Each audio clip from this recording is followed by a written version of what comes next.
नमस्कार। समानता के मूल्यों के लिए प्रतिबद्ध विदुष बैटन फेसबुक पेज में आप सभी का स्वागत है और बहुत खास स्वागत बहुत सम्मान के साथ मैं करती हूँ सुश्री कविता बिष्ट जी का। ये उत्तराखंड की महिला सशक्तिकरण की ब्रांड एम्बेसडर हैं। एसिड अटैक सर्वाइवर और सोशल एक्टिविस्ट सुश्री कविता बिष्ट जी, आपका बहुत बहुत स्वागत है।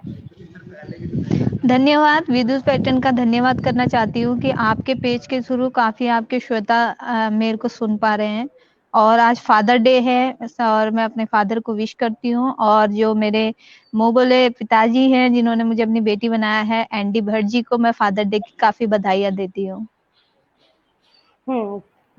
सबसे एकदम से शुरुआत के साथ ही हमने फादर डे मनाने के साथ शुरू हो गया हमारा कि हमने कविता ने भी अपने पिताजी को याद किया, मैं भी अपने पिताजी को याद कर रही हूँ और थोड़ा सा इनका परिचय और स्वागत कर लूँ थोड़ा सा, तो फिर थोड़ा सा और उनकी बातें करेंगे।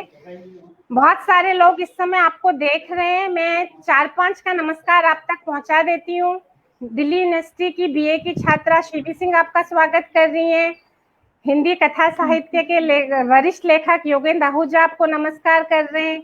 गुड़गांव से पवन नेगी जी आपको नमस्कार कर रहे हैं और आपकी ग्रेट इंस्पायर आपसे उनको बहुत प्रेरणा मिलती है, ये इन्होंने अभी तक लिखा है। बीच बीच में प्रोफेसर हरिमोहन शर्मा सर आपका स्वागत कर रहे हैं दिल्ली यूनिवर्सिटी से, और बीच बीच में थोड़ा सा बताऊंगी बस जब हमारा ब्रेक मिलेगा। तो कविता बिष्ट जी का छोटा सा परिचय सारा तो मैंने पोस्ट में लिख दिया है और मेरे पास जितने मैसेज आए हैं कविता, तो उससे हमें मालूम है कि सब पढ़ भी चुके हैं। 19 साल की उम्र में इन पे एसिड अटैक हुआ था जिसमें इन्होंने अपनी आंखों की रोशनी खो दी, लेकिन इनका भीतरी जो आंतरिक बल है इनका, पता नहीं कौन से गहरे तल से अपनी रोशनी ये खींच लाई और उससे इन्होंने एक प्रकाश फूल खिलाया। उसके बाद जब अपना प्रकाश जल जाता है तो प्रकाश जो है वो भी बड़ा कॉन्टेजियस होता है, बीमारियों की तरह की प्रकाश लॉ जो है लॉ को पकड़ती है। इस तरीके से इनको और भी लोग मिल गए जिन्होंने इनका साथ दिया और इस तरीके से एक रोशनी यात्रा शुरू हो गई। रोशनी यात्रा शुरू हुई तो ऐसा तो है नहीं कि अब तूफान नहीं आते होंगे या अंधेरे नहीं घिरते होंगे, बार बार अंधेरे घिरते होंगे, बार बार अपने भीतर से ताकत खींच के उसको जीवन के तेल से जलाए रखना पड़ता होगा। तो रोशनी कहाँ से खींचती है, अंधेरे कहाँ से आते हैं, कौन सहभागी बने, किन्होंने रास्ते रोके, वो सारी बातें हम करेंगे। तो ये इनका छोटा सा परिचय मैं फिर भी दे देती हूँ। वैसे परिचय वही है जो ये करती हैं, इनके काम ही इनके परिचय हैं और जो हमारी बातचीत में इनके काम निकलेंगे। मैं तो खाली एक औपचारिकता निभा रही हूँ। एम्बेसडर है ये 2015 से ब्रांड एम्बेसडर उत्तराखंड की विमेन एम्पावरमेंट की, ये मैं आपको बता चुकी हूँ। इसके अलावा अभी 1 साल पहले लगभग इन्होंने विमेन्स सपोर्ट के लिए कविता होम खोला है जिसका ये संचालन स्वयं कर रही हैं, हम उन पे बातें करेंगे। यूएसआर हिंदू समिति स्कूल में ये दिव्यांग बच्चों को पढ़ाती हैं और उनका मार्गनिर्देशन भी करती हैं। इनको लगभग 18 पुरस्कार मिल चुके हैं। उत्तराखंड राज्य महिला पुरस्कार भी मिला है। गुजरात से भी बेटी पढ़ाओ बेटी बचाओ के अभियान में इनको पुरस्कार मिला है। और कविता जी, अगर आप मुझे इजाजत दें तो मैं 2 कविताओं से आपका स्वागत करना चाहती हूँ, उसके बाद फिर मैं आपसे बातचीत शुरू करूंगी। क्या आप इजाजत दे रही हैं? जरूर। तो कविता जी के लिए जब मैं कविता ढूंढ रही थी तो मुझे मिल नहीं रही थी। ये इन्होंने खुद अपने कामों से जो खूबसूरत सी कविता देश काल के पन्नों में लिखी है, उसकी जोड़ की कविता हम कितने लोग ढूंढ रहे हैं। मेरा एक आदत बन गई है, आदत इस चैनल की, कि हम कविता से गेस्ट का स्वागत करते हैं, पर आपके लायक की कविता मिलना बहुत मुश्किल काम लग रहा था। आज सुबह हम यहीं पे स्पॉन्टेनियस बात करते हैं, जो बात होगी वो तो सीधे यहाँ पे होगी, लेकिन कैसे जुड़ना है, कैसे लिंक क्लिक करना है, इस सब पे बात करने के लिए जब फोन किया तो इन्होंने मेरी माताश्री को भी समझा दिया कि सोशल वर्क कितना इम्पोर्टेंट होता है, सही सोच कितनी इम्पोर्टेंट होती है, और हमें अपने आप को सुंदर समझना चाहिए। मेरी माँ को और मेरी माँ को भी अपनी बेटी पे गर्व होना चाहिए, और आपको भी। सारे छोटे मोटे काम तो यहीं रह जाएंगे, बस हम जो समाज के लिए करते हैं वही रह जाता है। तो इस तरीके की ये जो बातें कि सबसे पहले हम खुद को पसंद करें, कहती हैं मैं जब फेसबुक में अपना फोटो डालती हूँ तो सबसे पहला लाइक मैं खुद मारती हूँ। मुझे मेरा चेहरा, मेरी शक्ल बहुत ज्यादा पसंद है, क्योंकि वो अंदर मेरे जो खुशी है, जो मेरा साहस है, मेरे जो जीने का जज्बा है, उसकी चमक मेरे चेहरे में है। और ये आज मुझे भाभी और माँ को सिखा रही थी कि सबसे पहले हम अपने आप को बहुत खूबसूरत समझें तो दुनिया अपने आप समझती है। और हंसते हंसते तो ऐसी लड़की के लिए मैं कहाँ से कविता ढूंढूं, बट फिर भी मुझे निदा फाजली की एक कविता मिली है जो उन्होंने मलाला पे लिखी है। मैं जब मलाला बोलूं तो आप लोग अपने आप वहां पे कविता सुनिएगा, क्योंकि कविता पढ़ने से तो उसका रिदम बिगड़ रहा है कविता का। और स्त्रियों की नियति, जो स्त्रियों का डोर है, वो पूरी दुनिया भर में एक साथ जुड़ी हुई है। उस पर गोली चलती है तो यहाँ एसिड अटैक हुआ है इधर, तो एक स्त्री कहीं पे कुछ हिंसा का शिकार होती है तो हम सब उसमें शामिल हैं। कविता में भी मलाला है, मलाला में भी कविता है, और मुझ में भी दोनों हैं। तो यहाँ पे फिर भी आप मलाला के लिए कविता सुनिएगा। आंखें तेरी चांद और सूरज, तेरा ख्वाब हिमाला, वक्त की पेशानी पे अपना नाम जड़ा है तूने, झूठे मकतब में सच्चा कुरान पढ़ा है तूने, अंधियारों से लड़ने वाली तेरा नाम उजाला, मलाला मलाला। स्कूलों को जाते रास्ते ऊंचे नीचे थे, जंगल के खूंखार दरिंदे आगे पीछे थे, मक्के का एक उम्मी तेरी लफ्जों का रखवाला। उम्मी का मतलब होता है अनपढ़, यानी मक्के का जो एक अनपढ़ है वो तेरे लफ्जों का रखवाला है।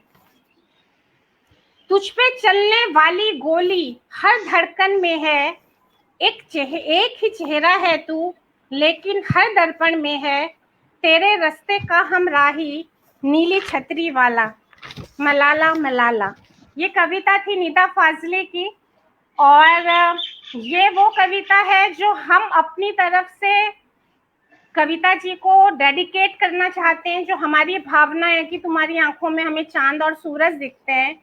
मैंने इनकी जो 2-3 बार खनकती हुई हंसी और जीवन से भरी इनकी आवाज सुनी है, उस आवाज से कविता के बारे में क्या कहना चाहेगी, उस एक कविता के बाद मैं बात शुरू करूंगी। वो कविता है यह केदारनाथ अग्रवाल की। ये भी छोटी छोटी जिंदगी जीती है, क्राफ्टा को सामान बनाती है, भेज देती है प्यारा सा। तो कविता खुद के लिए क्या कहती होगी, केदारनाथ अग्रवाल की कविता। वह चिड़िया जो चोंच मारकर दूध भरे जुंडी के दाने रुचि से रस से खा लेती है, वह छोटी संतोषी चिड़िया नीले पंखों वाली मैं हूँ। मुझे अन्न से बहुत प्यार है, वह चिड़िया जो कंठ खोलकर बूढ़े वन बाबा की खातिर रस उंडेल कर गा लेती है, वह छोटी मुँह चिड़िया नीले पंखों वाली मैं हूँ। मुझे विजन से बहुत प्यार है, वह चिड़िया जो चोंच मारकर चढ़ी नदी का दिल टटोल कर जल का मोती ले जाती है, वह छोटी गर्वीली चिड़िया नीले पंखों वाली मैं हूँ। मुझे नदी से बहुत प्यार है। दरअसल इन्हें जीवन से ही बहुत प्यार है और इन्हें लोगों से बहुत प्यार है। तो कविता जी, एक बार फिर मैं सारे दर्शकों की तरफ से और विदुष पैटर्न परिवार की तरफ से एक बार फिर आपका बहुत बहुत स्वागत करती हूँ। धन्यवाद, बहुत अच्छी कविता थी। है ना, नीली चिड़िया वाली आपकी भावना बता रही थी। बिल्कुल बिल्कुल, दोनों पोएम बता रही थी।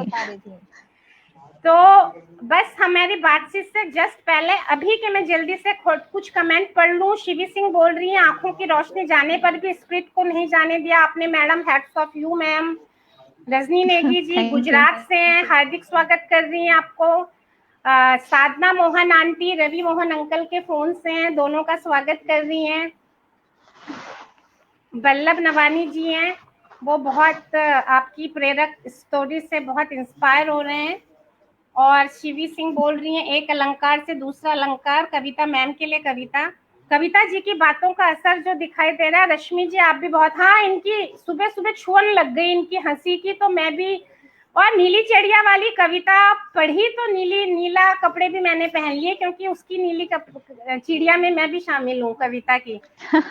Pavan Negi, Helen Kenner once said that the only things worse than not having sight is having sight but no vision. Your vision is like a lighthouse giving direction to countless people.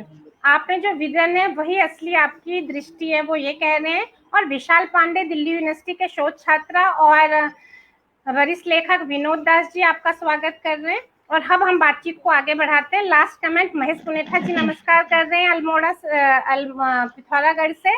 Ballabh Nawani जी का message, मेरी ख्वाहिशों को पंखों की उड़ान चाहिए, इस दुनिया की भीड़ में अपनी एक अनोखी पहचान चाहिए, साधारण सा जीवन हो स्थित प्रज्ञ से मेरा मन, जीवन की हर जरूरतें शांति से पूरी हो जाएं, बस इतना ही चाहिए मुझको। कविता जी, हम अपनी बातें बढ़ाने से पहले, जैसा कि आज फादर डे है, तो हम उससे शुरू करते हैं। आप अपने पिता के बारे में कुछ बोलिए, और पिता के बारे में मैं कहाँ से सुनना चाहूंगी? मैं आपका बचपन सुनना चाहूंगी कि जब आप बचपन में थे तो कैसी आपकी जिंदगी थी, क्या आप जीते थे, क्या सबसे अच्छा लगता था, और उन्हीं सब में पापा कहाँ कहाँ थे वो आप बताएंगी अपने आप, है ना जी। बचपन की लाइफ मेरे गांव में ही कटी थी, पढ़ाई भी मेरी वहीं से हुई थी। नाम और बता दीजिए। अल्मोड़ा डिस्ट्रिक्ट और ग्राम कनलगांव पड़ता है मेरा। और उसके बाद फिर फैमिली में हम 4 भाई बहन थे, और मम्मी पापा, और 4 भाई बहन में 3 बहनें और 1 भाई। और पापा काफी अच्छा सभी बच्चों को पहले से ही मानते थे, और पढ़ाई हमारी जो बेसिक थी वो गांव से ही थी।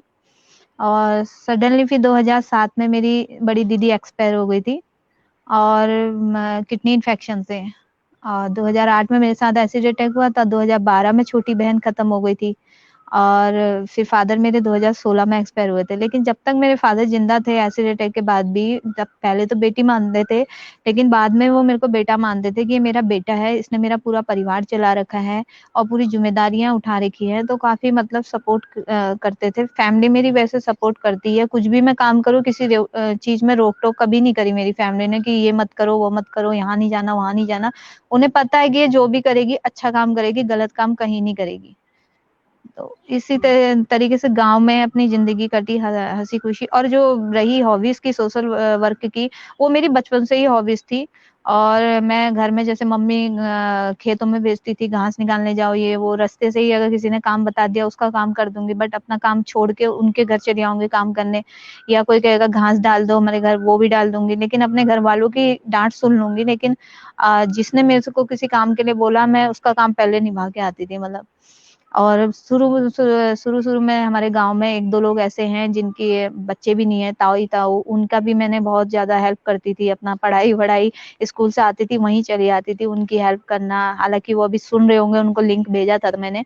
और ऐसी एक हमारे यहाँ आमा थी, वो देख नहीं पाती थी, दोनों बुड्ढे बाडी थे, तो उनके यहाँ जैसे पानी वानी रखना मेरे को बहुत अच्छा लगता था, मतलब जब दूसरों के वहां मैं काम करती थी। और एक बचपन था ना, वो बचपन में चुलबुलापन होता है कि हाँ यहाँ ऐसे करेंगे तो कुछ खाने को मिलेगा, चीज मिलेगी। एक उसकी वजह से जब चीज मिलती थी तो खुश हो जाते थे कि हाँ ऐसे। तो मतलब परिवार मेरा कभी, मेरे परिवार ने इस तरीके से नहीं बोला कि बेटा तुम्हें ये नहीं करना है वो नहीं करना है, और तुम्हें जो करना है करो, लेकिन अच्छे काम करना, कभी इस तरीके का काम मत करना जिसमें हमारी भी बदनामी हो तुम्हारी भी बदनामी हो। और कोई प्रकृति का कोई सौंदर्य, कोई अच्छी सी खाने की चीज जो याद आती हो, जो बचपन में खाई हो, कोई स्वाद जबान पे रह गया हो? प्रकृति का सौंदर्य तो मेरे को, मैं मोस्टली बताऊं तो मेरे को बचपन से ही जो मेरा अपना था, जैसे कई लोगों को मार्केट घूमना होता है, लोगों को शादी विवाह अच्छे लगते हैं कुछ, लेकिन मेरा बचपन से था मंदिरों में घूमने की हॉबीज, मंदिरों में जाने की, जैसे बड़े बड़े पहाड़ों में मंदिर है वहां जाना।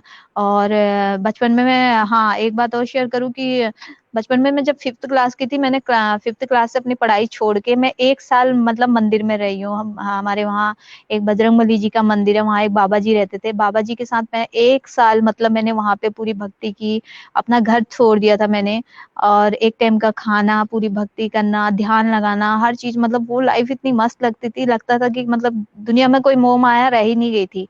फिर मेरे घर वाले मुझे हाथ जोड़ के घर लाए कि चलो, तो अभी क्या है जिंदगी, अभी छोटी बच्ची है, घर चलिए वो। फिर बाबा जी ने भी समझाया, फिर मैं 1 साल बाद घर आई। फिर मेरा 6ठी क्लास में एडमिशन कराया, पढ़ाई छूट रही है, ये है वो है करके।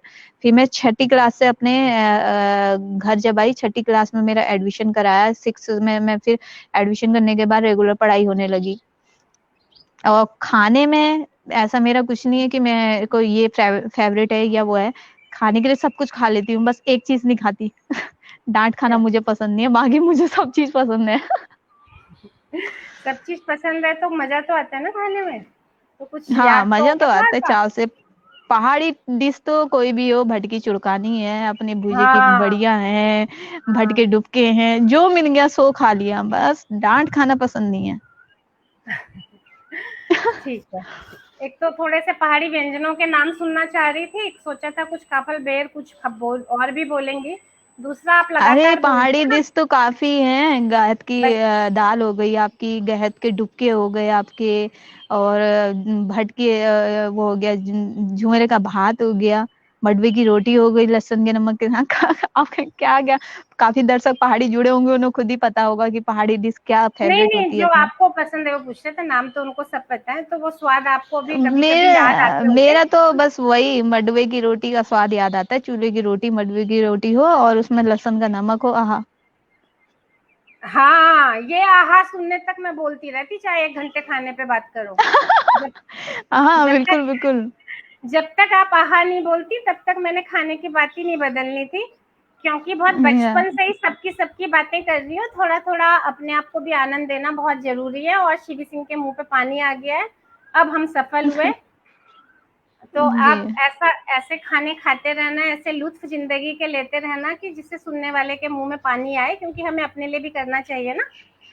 श्योर। तो हाँ, हम ऐसा करते हैं कि फिर बचपन तो आपने बहुत जल्दी में समेट लिया, शैतानियां शायद आपने ज्यादा की नहीं है, आप बहुत पहले से ही समझदार हो गई थी। तो हम ऐसा करते हैं, हम अब एकदम वर्तमान में आ जाएं। अभी पहले मैं ये जानना चाहूंगी कि कोरोना काल में आपको क्या दिक्कतें आई, लेकिन कोरोना काल की दिक्कत तो आप तब बताएंगी जब ये पता होगा कि वर्तमान में आप क्या कर रही थी। तो पिछले 2-3 साल से जो आपका रूटीन है, जैसे आप स्कूल में भी पढ़ाती हैं, कविता होम भी आपने चलाया है, तो अपने संस्थान के बारे में कि किस प्रेरणा से वो संस्थान कविता होम खुला है, उसके पीछे खोलने के पीछे क्या मकसद रहा और क्या वहाँ पे गतिविधियां होती हैं, पहले ये बता के फिर हमें ये भी बताना कि कोरोना ने आपकी लाइफ को कैसे इम्पैक्ट किया।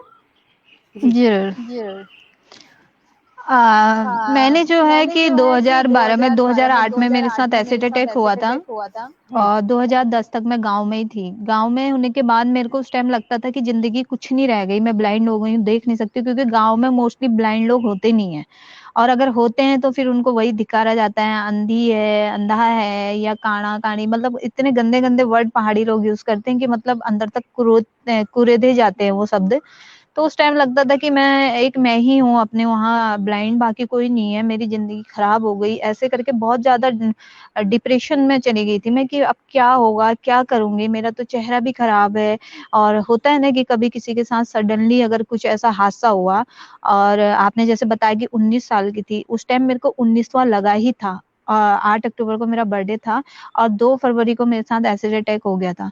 और जिसने 18 साल तक पूरी लाइफ देखी हो, आपकी लाइफ भागे को हों, कैसे दौड़े इम्पैक्ट। हों, और बचपन में चुलबुले रहे हों, और सडनली उसके साथ बस स्टॉप पे खड़े होकर एसिड अटैक हो जाता है, और पल भर में उसकी आंखों की रोशनी चली जाती है। तो सोचिए कि मतलब कितना उसका मतलब दुखों का पहाड़ टूटा कि कैसे वो लाइफ बिताएगा, कैसे वो चलेगा, चेहरा भी चला गया। और जब मैंने फिर 2 साल तक इसी डिप्रेशन में रही, खाना नहीं, वो नहीं। फिर मेरे को एक अल्मोड़ा से दृष्टिहीन कार्यालय है जो डीके जोशी जी चलाते हैं, वो भी ब्लाइंड है, उनके वहां से एक लेटर आया है कि हमारे वहाँ ट्रेनिंग चल रही है, आप यहाँ आओ और ट्रेनिंग करो, ब्लाइंडों की ट्रेनिंग है। मैं नहीं जा रही थी, लेकिन मेरी सिस्टर ने और मेरी मम्मी ने बोला एक बार जाके देखते हैं, क्या पता कुछ हो, और क्या पता कोई रास्ता मिल जाए, ये वो। तो मेरे मम्मी पापा मुझे वहां लेके गए अल्मोड़ा। तो अल्मोड़ा जब मुझे लेके गए तो मैंने वहाँ देखा 20 से 25 ब्लाइंड वहाँ पे थी, महिलाएं भी, लड़के भी और लड़कियां भी। तो खुद भी जो चलाने वाले उसके संचालक थे वो भी ब्लाइंड थे। तो मेरे को बिल्कुल वहाँ पे इंटरेस्ट है, मतलब इंटरेस्ट तो था, क्राफ्ट का सिखा रहे थे वहाँ पे, लेकिन मेरा मन नहीं लगा। मैंने कहा ये ऐसे, मेरे को उस टाइम पे ये गिल्टी फील हो रही थी कि मतलब मैं देख नहीं सकती, तो मेरा चेहरा भी जला है साथ में, उस टाइम शर्म आती थी। तो बाद में भी मुझे डीके जोशी सर ने समझाया है कि बेटा देखो, अगर इस तरीके से अगर रहोगे तो कभी जिंदगी में, लाइफ में कुछ नहीं कर पाओगे। ब्लाइंड की जिंदगी देखने वाले साइटेड आदमी से बहुत ज्यादा बेटर होती है। ऐसा नहीं कि आंखों की रोशनी चली गई तो जिंदगी खत्म हो जाती है। वो खाता है, बोलता है, चलता है, फिरता है, सारे काम करता है। हम भी ब्लाइंड है। जब उन्होंने पूरा मोटिवेशन किया, लास्ट में बताया कि मैं भी ब्लाइंड हूँ। 35 साल की उम्र में मैं ब्लाइंड हो गया था, वॉक करने गया था और आंखों में पता नहीं क्या ऐसा घुसा कि दोनों की रोशनी चली गई आंखों की। और आज मैं 65 साल का हूँ। तो मेरे को बड़ा वहां पे मतलब एक अंदर से आत्मविश्वास जगा कि मतलब जब ये ब्लाइंड होकर इतनी बड़ी संस्था चला रहे हैं तो मैं तो अभी इतनी कम एज में हूँ और मैं अभी से क्यों टूट रही हूँ। फिर मैंने उनसे पूछा कि मुझे क्या करना चाहिए आगे। तो उन्होंने बोला कि बेटा एक काम करो, या तो आप हल्द्वानी नैप में चले जाओ या आप चले जाओ देहरादून एनआईवीएस में। वहाँ ब्लाइंड स्कूल है, वहां से कुछ ट्रेनिंग करके आओ तो आपका आत्मविश्वास खुद ही खुल जाएगा। तो मैं जब गई देहरादून एनआईवीएस में तो वहां पे मैंने जब देखा तो वहां पे कम से कम 1500-2000 बच्चे ब्लाइंड है, छोटे छोटे भी हैं, बड़े भी हैं, ट्रेनिंग करने वाले और मॉडल स्कूल में पढ़ने वाले भी। मैंने कहा है, मैं तो सोचती थी कि मैं ही हूँ पूरी दुनिया में ब्लाइंड, यहाँ तो इतने सारे लोग हैं। फिर जब मैं एक एक करके सब जगह गई, मैंने देखा कि कई ब्लाइंड कंप्यूटर चला रहे हैं, कई शॉर्ट हैंड कर रहे हैं। मैंने कहा जब ये कर सकते हैं तो मैं क्यों नहीं कर सकती। तो ये चीज मैंने कहा मैं करूंगी। मैंने ट्राई किया, शॉर्ट हैंड ट्राई किया, शॉर्ट हैंड भी मैं अच्छी खासी हिंदी टाइपिंग करने लगी। फिर मैंने कंप्यूटर करा तो कंप्यूटर भी मेरे को आने लगा। तो पहले पहले लगता था कि कैसे चलाऊंगी, कंप्यूटर तो बोलता है, मेरे तो कुछ समझ में ही नहीं आ रहा है जॉर्ज क्या बोल रहा है। और मैंने फिर ठान लिया कि नहीं, मुझे करना है। जब ये कर सकते हैं तो मैं क्यों नहीं कर सकती हूँ। तो फिर मैंने जब वहां पे ट्रेनिंग करी तो 1 साल मेरी ट्रेनिंग रही, चेयर केनिंग की भी करी और ये आपका पेपर प्रोडक्ट की करी। काफी चीजें, मशीनें कैसे चलेंगी, कैसे फाइलिंग बनेंगी, कैसे कॉपी रजिस्टर बनेंगे, मशीनें चला कर सिखाते थे वो लोग। तो मैंने जब वहां से ट्रेनिंग खत्म करी, मैं 2011 में देहरादून गई और 2012 में मेरी ट्रेनिंग खत्म हो गई थी। 2012 में जब मैं गांव आई तो फिर वही गांव आके फिर वही जिंदगी की, जैसे सोसाइटी की, अरे तुम्हारी लड़की अब क्या करेगी, ये जिंदगी भर इसी तरीके से रहेगी। फिर मैं हल्द्वानी आ गई। हल्द्वानी आई तो हल्द्वानी में एक सोशल वो करते थे समाज सेवा, गुरविंदर सिंह चड्डा जी, उनसे मेरी किसी ने मुलाकात कराई। तो उन्होंने मेरी सर्जरी के लिए बात करी सबसे पहले। तो उन्होंने डोनेशन इकट्ठा करके मेरी सर्जरी करवाई थी। उस टाइम पे मेरा चेहरा जो था बहुत डरावना था और मेरा नीचे का होठ नीचे ठुड्डी में चिपक गया था, ऊपर का होठ ऊपर नाक में चिपक गया था। तो इस तरीके से बच्चे भी डरते थे, भूत भूत बोलते थे। तो उस टाइम बड़ा अटपटा लगता था। तब जब सर्जरी कराई तो फिर फेस मेरा काफी हद तक सही हो गया था। फिर हल्द्वानी में जब हम किराए के मकान में रहने लगे तो फिर वही कि अब क्या करेंगे। फिर मेरी सिस्टर भी आ गई थी इंटर पास होके। मेरी सिस्टर प्राइवेट जॉब करती थी और मैं घर पे, मतलब अपने आप को कमजोर नहीं होने दिया कि किसी के सामने हाथ फैलाने की मेरे को नौबत नहीं आई। मैंने उस टाइम ये सोचा कि मेरे को कभी किसी के साथ सामने हाथ नहीं फैलाना है, मेरे को जो करना है खुद करना है। चाहे मैंने कितनी ही कठिन परिस्थितियों के साथ सामना किया। मैंने स्टार्टिंग में जो अपना, जो मैं बताऊं कि मैंने लोगों से पहले पेपर मांगे, रद्दी पेपर, मैंने लिफाफे बनाए, लिफाफे बना के बेचे। मिठाई के डब्बे पैके बनाए, मिठाई के मतलब 1200 डब्बे बनाने के 70 रुपए मिलते थे। लेकिन मैंने फिर भी वहां पे हिम्मत नहीं हारी। मैंने कहा चलो कोई नहीं, लोग कहते थे 70 रुपए मिलते हैं मात्र। मैंने कहा कोई बात नहीं, वो 70 रुपए भी मिल रहे 70,000 के बराबर है, क्योंकि मैं बिना देखे मेहनत करके रात दिन उसको बना रही हूँ। तो मैंने कहा अगर मेरे को मोटिवेट नहीं कर सकते हो तो डिमोटिवेट भी ना करो तो बेटर होगा। उसके बाद फिर धीरे धीरे करके ऐसे ही चलता रहा। फिर 2012 में 31 दिसंबर को मेरी छोटी बहन है एक्सपायर हो गई, जो मेरे को पूरा सपोर्ट करती थी। 18 साल की थी वो और नॉर्मली बुखार है, हॉस्पिटल में एडमिट करा तो उसकी डेथ हो गई थी। फिर उसके बाद फिर दुखों का पहाड़ टूटा। पापा भी डिप्रेशन में, मम्मी भी डिप्रेशन में कि क्या होगा, कैसे होगा, ये वो। फिर मैंने अपनी मम्मी को भी गांव से हल्द्वानी बुला लिया था। फिर मैं 2014 में मेरे फादर को रोडवेज जॉब से हटा दिया गया था। उस टाइम पे मेरे फादर मेरे इलाज पे रहे थे तो मेरे पापा सस्पेंड हो गए थे। फिर मैंने अपने फादर की जॉब के लिए फाइट करी सबसे पहले। 2014 में। पहले मैं डिस्ट्रिक्ट नैनीताल डीएम निधिमणि त्रिपाठी जी से मिली, उन्होंने मेरे को सपोर्ट किया। उसके बाद फिर उन्होंने मुझे हमारी जो उत्तराखंड प्रमुख सचिव राधा रतोड़ी मैम जी हैं उनसे मिलाया, उन्होंने मुझे अपनी बेटी बनाया, पूरा उत्तराखंड की बेटी बना दिया, मतलब ब्रांड एम्बेसडर बना के। तो बाद में फिर मैडम ने भी सपोर्ट किया, सब लोगों ने सपोर्ट किया। 1 साल मैंने अपने फादर की जॉब के लिए फाइट करी, सचिवालय के चक्कर काटे, मुख्यमंत्री से मिली, सबसे भी मेरे फादर की जॉब मुझे मिल गई थी वापस। मतलब उम्मीद नहीं थी कि मिलेगी, लेकिन बस एक विश्वास था कि हाँ, अगर रात दिन भाग रहे हैं, मेहनत कर रहे हैं तो इसका कुछ अच्छा नतीजा मिलेगा। तो वही फादर की जॉब के लिए फाइट करते करते फादर की जॉब मिली। जैसी फादर जॉब करते करते 1.5 साल हो ही रहा था, 2016 में मेरे फादर को ऑन ड्यूटी हार्ट अटैक हो गया था।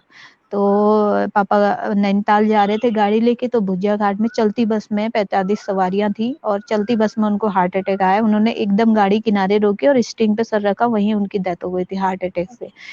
तो बाद में फिर जैसी फादर गए तो उस टाइम तो फिर दिमाग संतुलन में ही नहीं था कि मतलब जब बाप का साया उड़ जाता है तो उस टाइम पे लगता है कि हाँ, पूरी दुनिया ही खत्म हो गई है।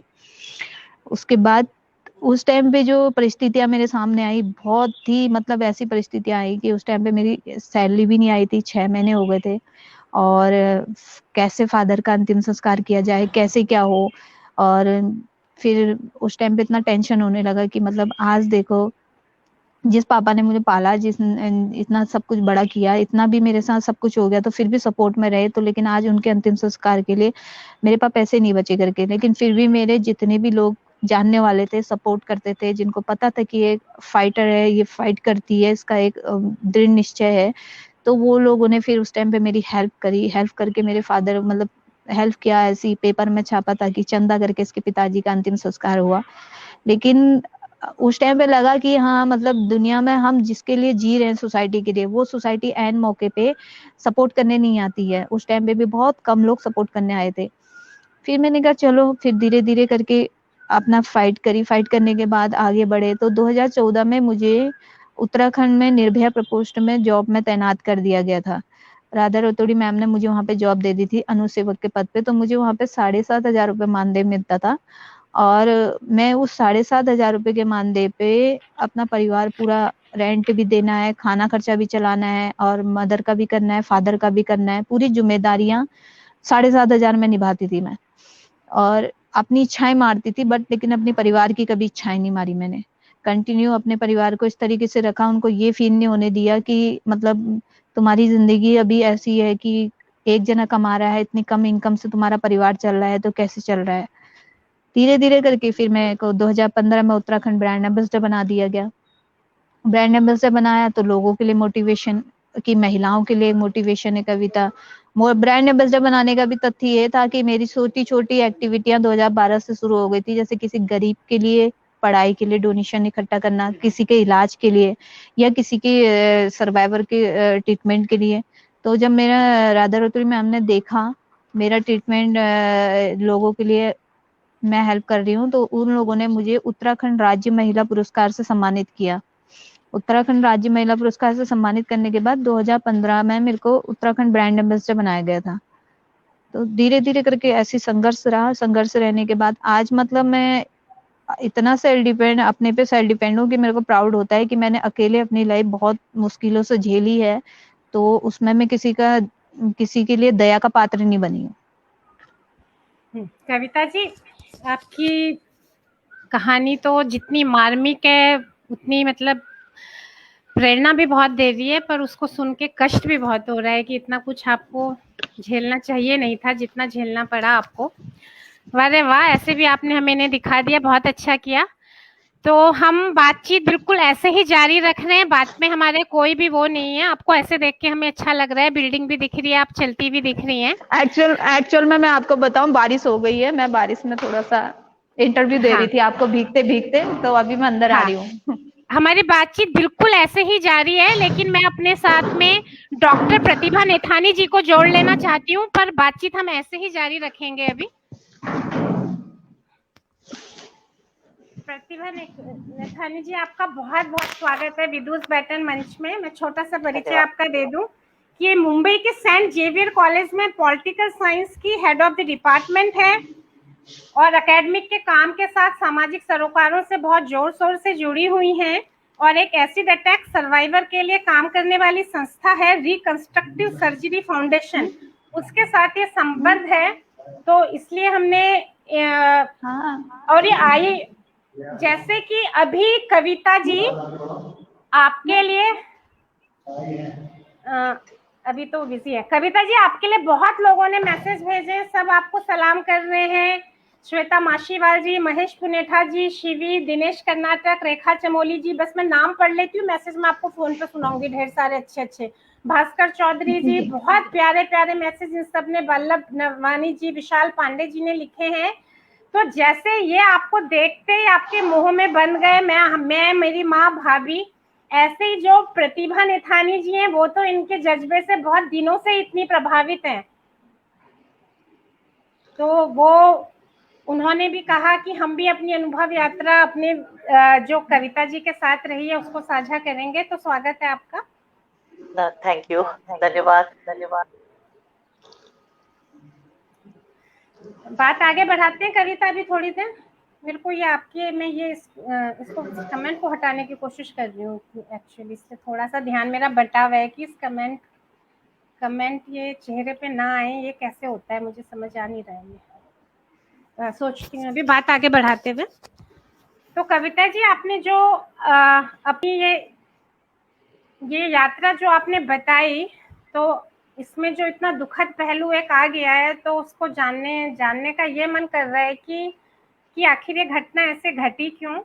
मेरे ख्याल से आप चाय आराम से पी लीजिए पहले, तो हम बात करें या पीते पीते करेंगी? तब तक नहीं, पीते कंफर्टेबल। तो मैं ये भी पूछना चाहती हूँ कि क्या कारण रहा कि मतलब ये ऐसा हुआ क्यों, और जब ये हुआ तो आपको जो सहायता मिलने में कितनी देर लगी, क्या तुरंत आपको सपोर्ट मिल पाया, और मतलब पुलिस का, डॉक्टर्स का, समाज का क्या रवैया रहा, ये मैं जानना चाहूंगी। प्रतिभा जी आप बने रहिए ना स्क्रीन पे, मैं देखती हूँ कमेंट का क्या करते हैं। ठीक, ओके, ठीक। मेरे साथ नोएडा में 2008 में एसिड अटैक हुआ था, और जहाँ पे मैं रहती थी उसकी सेकंड गली पे वो लड़का रहता था, और मेरे को फ्रेंडशिप का प्रपोज भेजा तो मैंने मना कर दिया था। वो लड़का मैंने देखा भी नहीं था, और जब मेरे को कंटिन्यू मतलब 2 महीने तक फ्रेंडशिप का प्रपोज भेजा, मैंने जब मना किया उसके बाद फिर मैरिज का प्रपोज भेजा। मैरिज का प्रपोज भेजने के बाद मैंने 1-2 बार मना किया, तीसरी बार ये दिसंबर में क्रिसमस डे पे उसने क्रिसमस का गिफ्ट भेजा तो मैंने वो भी वापस कर दिया था। तो लास्ट टाइम मैंने बस ये मैसेज दिया था कि अगर मेरे से शादी करनी है तो मेरी फैमिली वालों से डिस्कस करे वो लड़का, ना कि मेरे से। मैं यहाँ पे जो है अपनी इंडिपेंडेंट होके यहाँ पे जॉब करने आई हूँ, और मेरे को जॉब पे फोकस है और अपनी फैमिली के लिए सपोर्टेड मेरे को खड़ा होना है, ना कि मेरे को उनकी बेटी बनना है, बेटा बनना है करके।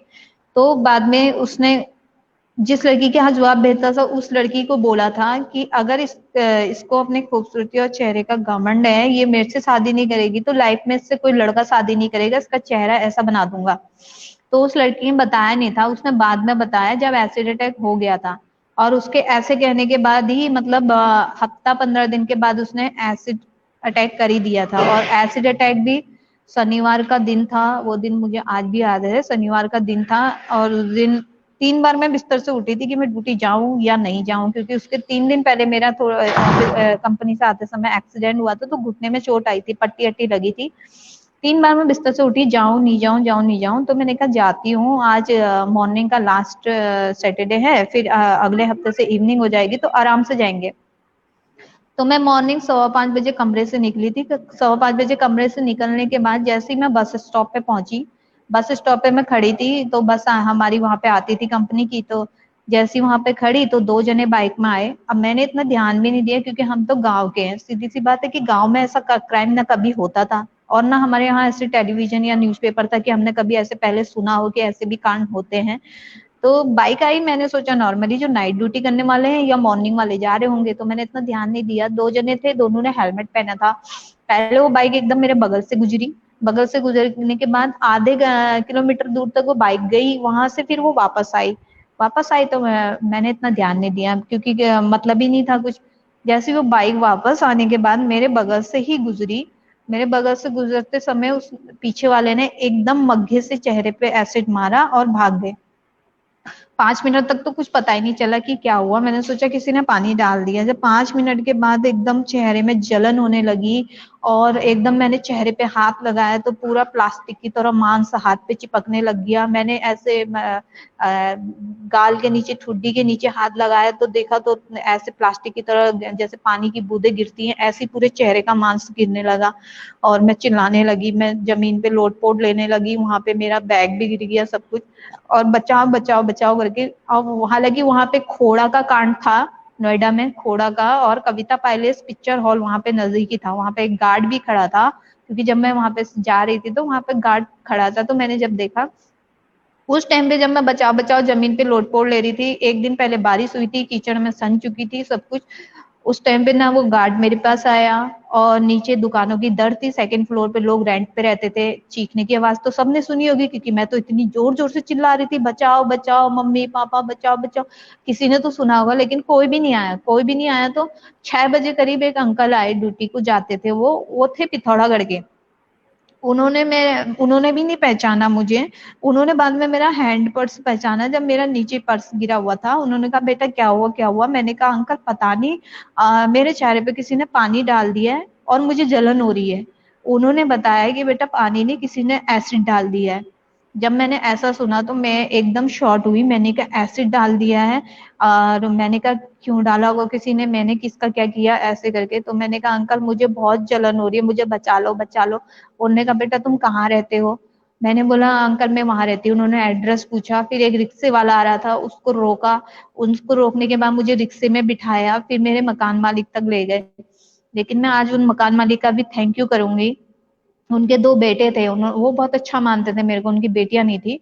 और अंकल जो थे पंजाब नेशनल बैंक में इंदिरापुरम में जॉब करते थे। तो अंकल उस दिन बैंक भी नहीं गए, उनका बेटा कॉलेज भी नहीं गया। उसके बाद वो मुझे 6 बजे से पूरे नोएडा के हॉस्पिटल घुमा दिया उन्होंने। कहीं भी किसी भी हॉस्पिटल वालों ने मेरे पे हाथ नहीं लगाया। प्लास्टिक की तरह मांस झड़ रहा था। मैंने वो भैया के गोद में सर रखा था, उसके पूरे पाँव में मतलब जांघों में मेरा मांस चिपक चुका था पूरा, इस तरीके से गल गल के निकल रहा था।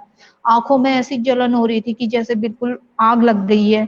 आंखें खोलने की कोशिश कर रही हूँ, खुल नहीं पा रहा। चिल्लाते समय मुंह से एसिड अंदर जा रहा है, सांस लेने में नाक से अंदर जा रहा है। और इस तरीके से बड़ा वो रहा। मैं जहां भी, मेरे को बस इतना याद है कि चेतन अवस्था थी मेरी, कोई प्रॉपर मेरे को होश नहीं था।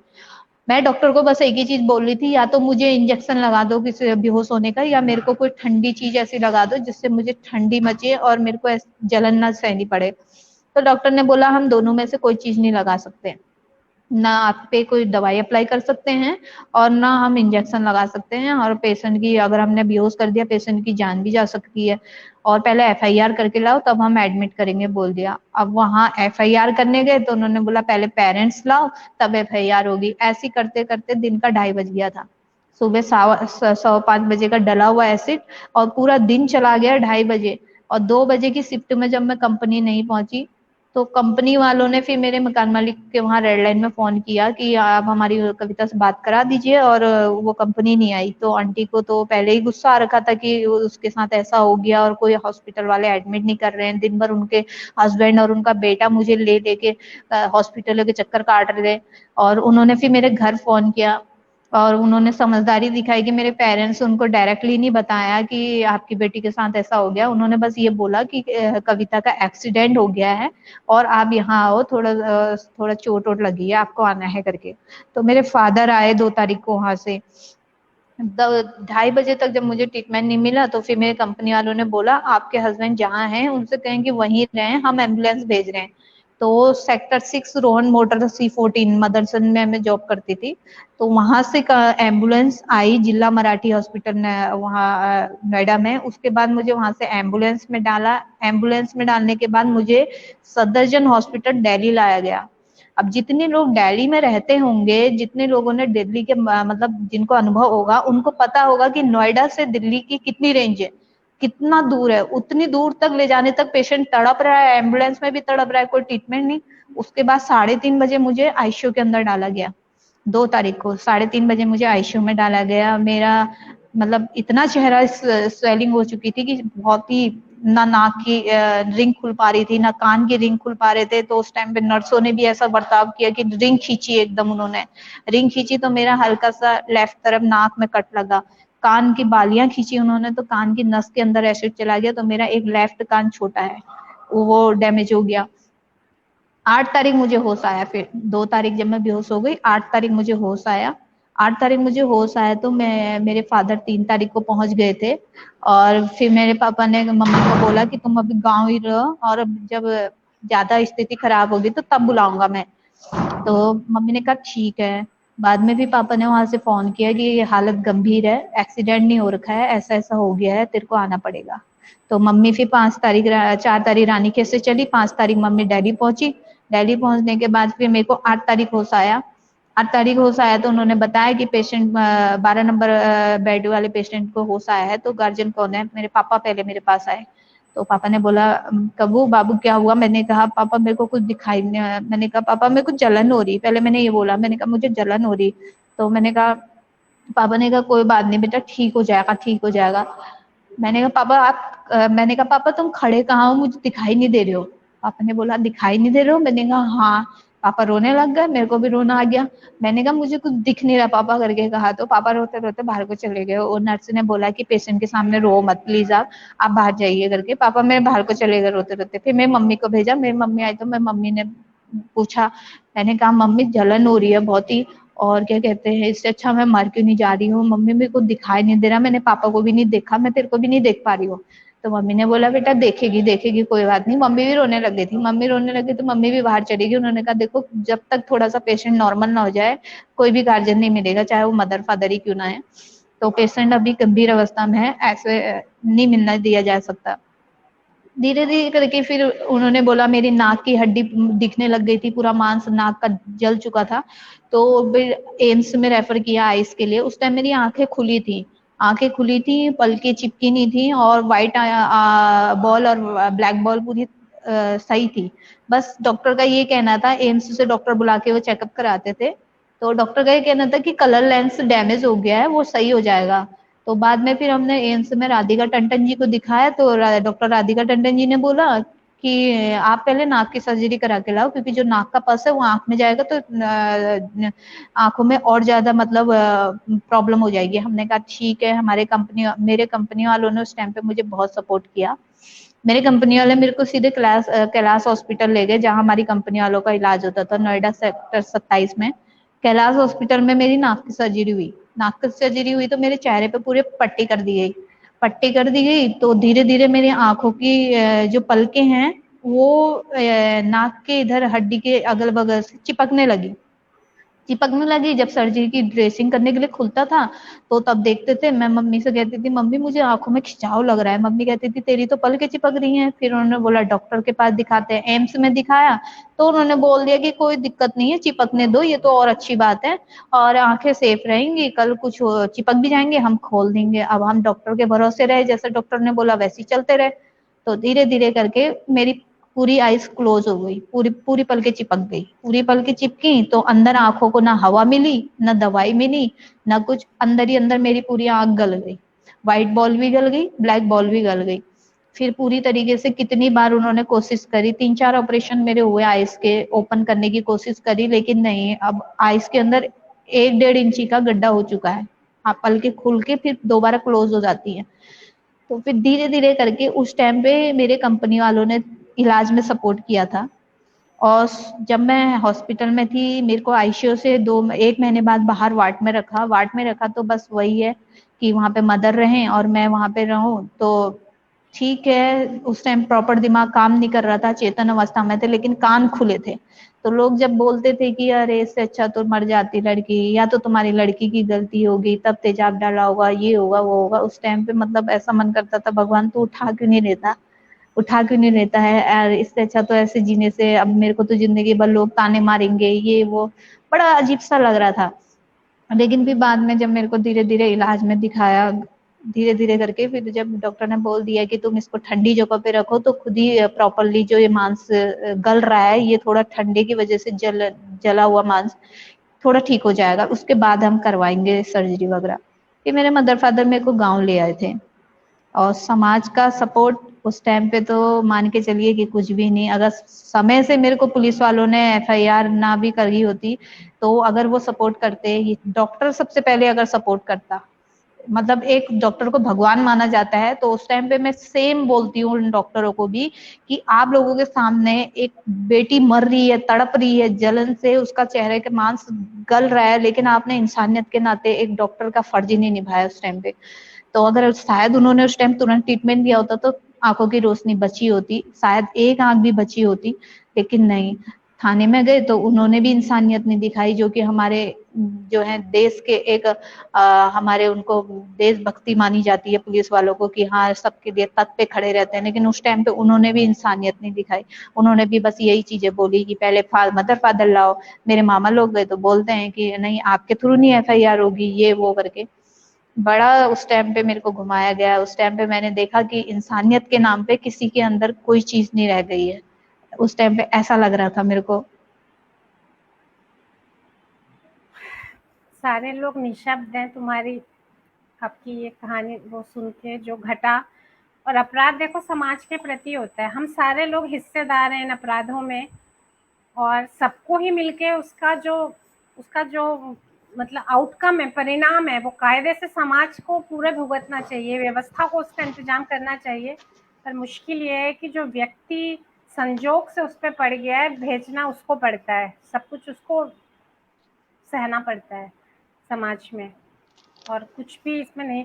प्रतिभा जी, मैं आपसे चाहूंगी कि आप एक तो ये भी हमें बताएं, मतलब इस पूरे उस पर जो भी आप बोलेंगी, एक कविता जी की एक बहुत दीदी होने के नाते भी, और जैसा आप इन सारी चीज़ों से बहुत समय से जुड़ी हुई हैं, क्योंकि 2008 तक तो एसिड अटैकर के लिए कड़े रूल भी नहीं थे, और जो इतने तरह की जो मतलब जो इनको सहयोग मिलना चाहिए था, जो संवेदना पब्लिक और समाज और डॉक्टर पुलिस में होनी चाहिए थी, वो भी नहीं थी। तो किन किन चीज़ों से ये बच पाती, कुछ होता तो, और आज की डेट में उसमें क्या चेंज आ गए हैं, ये कुछ आप ही इसमें थोड़ी रोशनी डालिए। सबसे पहले तो मैं आपको धन्यवाद देती हूँ कि आपने मुझे यहाँ बुलाया। और दूसरी सबसे महत्वपूर्ण बात ये कि कविता को मैं मिली हूँ, और बहुत साहस है इस बच्ची में। जिस तरह से ये फिर अपने पैरों में खड़ी हुई है, वो सबके बस की बात नहीं होती है। कविता जो कह रही है कि अगर डॉक्टर्स ने टाइम पे मदद कर ली होती और पुलिस ने टाइम पर एफआईआर लिख लिया होता, तो शायद आज जितना उसका नुकसान हुआ है वो नहीं हुआ होता। वो बिल्कुल सही है, क्योंकि देखिए मैं एसिड विक्टिम्स के साथ काम करती रही हूँ, और जब भी एसिड गिरता है शरीर पर, तो सबसे जरूरी ये होता है कि तुरंत तुरंत उसके ऊपर ठंडा पानी डाला जाना चाहिए, वरना एसिड जो है धीरे धीरे धीरे चमड़ी भीतर तक गला देता है। और मैं हतप्रभ थी जब पहली बार मैंने सुना कि कविता के ऊपर सुबह 5:30 बजे एसिड फेंक दिया गया था, पर जो मेडिकल अटेंशन उसको मिलना चाहिए था, जो हॉस्पिटल में जो उसका ट्रीटमेंट शुरू होना चाहिए था, वो दोपहर को 3:30 बजे शुरू हुआ, यानी लगभग 10 घंटे के बाद। हम मेडिकल परसेप्शन से देखें तो 10 मिनट भी डिले नहीं होना चाहिए। और जिस तरह से इसकी आंखें चली गई, उसके लिए भी अगर वो नाक की पट्टी बांधते वक्त ये लापरवाही नहीं की गई होती तो आंखें बच जाती। और मुझे जब कविता की को मैं मिली और कविता से बातचीत की मैंने, तब कविता के पेपर्स हमने अमेरिका भिजवाए थे। डॉक्टर गुप्ता है, डॉक्टर अशोक गुप्ता, जिनके साथ मैं यहाँ बॉम्बे में काम करती हूँ एसिड अटैक सर्वाइवर के लिए। तो जब मुझे कविता के केस के बारे में पता चला तो मैंने डॉक्टर गुप्ता को उसके पेपर्स भेजे, उन्होंने अमेरिका भिजवाए, और वहां से हमें यही जवाब मिला कि रेटिना जो है वो डैमेज हो गया है, और एक ऑप्शन बचता था बायोनिक आई का, पर अभी फिलहाल उस पर ज्यादा काम नहीं हो पाया है। तो देखिए, अब जब ये कोविड की सिचुएशन थोड़ी ठीक हो जाती है तब अगर हम कुछ कर पाते हैं। तो जो आपने बात पूछी रश्मि जी, वो बिल्कुल सही है कि अगर उस वक्त समय रहते कविता को इलाज मिल गया होता तो स्थिति इतनी हाथ से बाहर नहीं जाती, आंखें भी बच जाती, और जितना नुकसान हुआ है शारीरिक रूप से वो नहीं होता। वो बात तो निश्चित रूप से तय है। तीसरी बात आती है कि अपराधी का क्या हुआ। तो 2008 में तो जो बिल्कुल ही लचर व्यवस्था थी हमारी, जो कानूनी प्रोविजन था वो ऐसा था कि अगर कोई अरेस्ट हो भी जाता है एसिड अटैक करने के लिए तो उनको तो बेल मिल जाती थी, वो बेलेबल ऑफेंस था। तो हुआ ये कि जब मैं और डॉक्टर गुप्ता हम लोग रिकंस्ट्रक्टिव सर्जरी फाउंडेशन के थ्रू काम कर रहे थे एसिड अटैक सर्वाइवर्स के ऊपर, तब डॉक्टर गुप्ता को ये ध्यान आया कि इतने केसेस बढ़ कैसे जाते हैं, इतनी आसानी से लोग एसिड कैसे फेंक देते हैं। देखिए उसमें एक तो सबसे महत्वपूर्ण बात है कि जो पेट्रियार्कल माइंडसेट है हमारा, एक जो पुरुषों की मानसिकता होती है कि अगर उसने किसी लड़की की तरफ ये इशारा कर लिया या हाथ कर लिया कि अब ये मेरी है, तो वो किसी की नहीं हो सकती। अब देखिए फिल्मों में ये डायलॉग सुनने में बहुत अच्छे लगते हैं कि तू मेरी थी मेरी रहेगी, किसी की नहीं हो सकती, वगैरह वगैरह, वो वाहियात बातें जो करते हैं। लेकिन कई लोग उसको सच भी मान लेते हैं। और पुरुषों की मानसिकता आमतौर पर ये होती है, मैं ये नहीं कहूंगी कि सभी पुरुष ऐसे होते हैं, लेकिन बहुत से पुरुषों की मानसिकता ये होती है कि इसकी हिम्मत कैसे हुई मुझे मना करने की, और अब मैं इसको पाठ पढ़ाऊंगा। तो वो टीचिंग अ लेसन वाली जो बात है ना, जैसे कविता ने भी कहा कि उस लड़के की जिद यही थी कि अगर वो मुझसे शादी नहीं करेगी तो चेहरा इतना खराब कर लेगा कि वो किसी से शादी नहीं कर पाएगी। हमने ऐसे बहुत से केसेस देखे। तो बात घूम फिर कर समाज का जो समाज की जो मानसिकता है और पुरुषों के विशेष रूप से जो मानसिकता है उस पर आ जाती है, ऊपर से हमारी कानून व्यवस्था। तो जब हमको ये पता चला कि इतना इतना निर्मम अपराध करने वाले, माने इतनी ज्यादा निर्ममता दिखाने वाले को इतनी आसानी से बेल मिल जाती है, तब मैंने और डॉक्टर गुप्ता ने ये कोशिश शुरू की कि हम जो आईपीसी में सेक्शन 326 है जिसके तहत एक रैंडम स्टेटमेंट है कि causing harm to someone person, तो चाहे चाकू से मारा हो, चाहे एसिड से मारा हो, चाहे जिस भी चीज से मारा हो, वो एक उन्होंने उसको अपराध बताया है, पर वो बेलेबल। फिर हमको करीब 2-2.5 साल तक इस पर मेहनत करनी पड़ी। हमने सारे डॉक्यूमेंट्स दिखाए, एसिड अटैक सर्वाइवर्स की क्या हालत हो जाती है, उनको कितनी तकलीफ झेलनी पड़ती है, वो सब बताया। तब जाकर आईपीसी में, इंडियन पीनल कोड में सेक्शन 326A जोड़ा गया। और हमारी जो मांग थी लगभग सारी मांगे उन्होंने मांग ली, और उसमें अब ये हो गया है कि जो भी व्यक्ति अपराध करता है उसे कम से कम 10 साल की सजा मिलेगी, बेल नहीं मिलेगी। इसको नॉन बेलेबल ऑफेंस बना दिया गया है। और उस व्यक्ति को जिसने एसिड फेंका है, उस व्यक्ति को, विक्टिम को कम से कम 5 से 8 लाख रुपए का हर्जाना देना पड़ेगा, भरपाई करनी पड़ेगी। और अगर बहुत नुकसान हुआ है, विक्टिम की मौत हो जाती है, तो फांसी तक की सजा दी जा सकती है। तो एक हमने जिस क्षेत्र में काम किया वो ये था कि कानून में सजा का प्रावधान बढ़े, कानून थोड़े कठोर बने, सख्त बने, जिससे कि जो अपराध कर रहा है उसके मन में थोड़ा डर पैदा हो।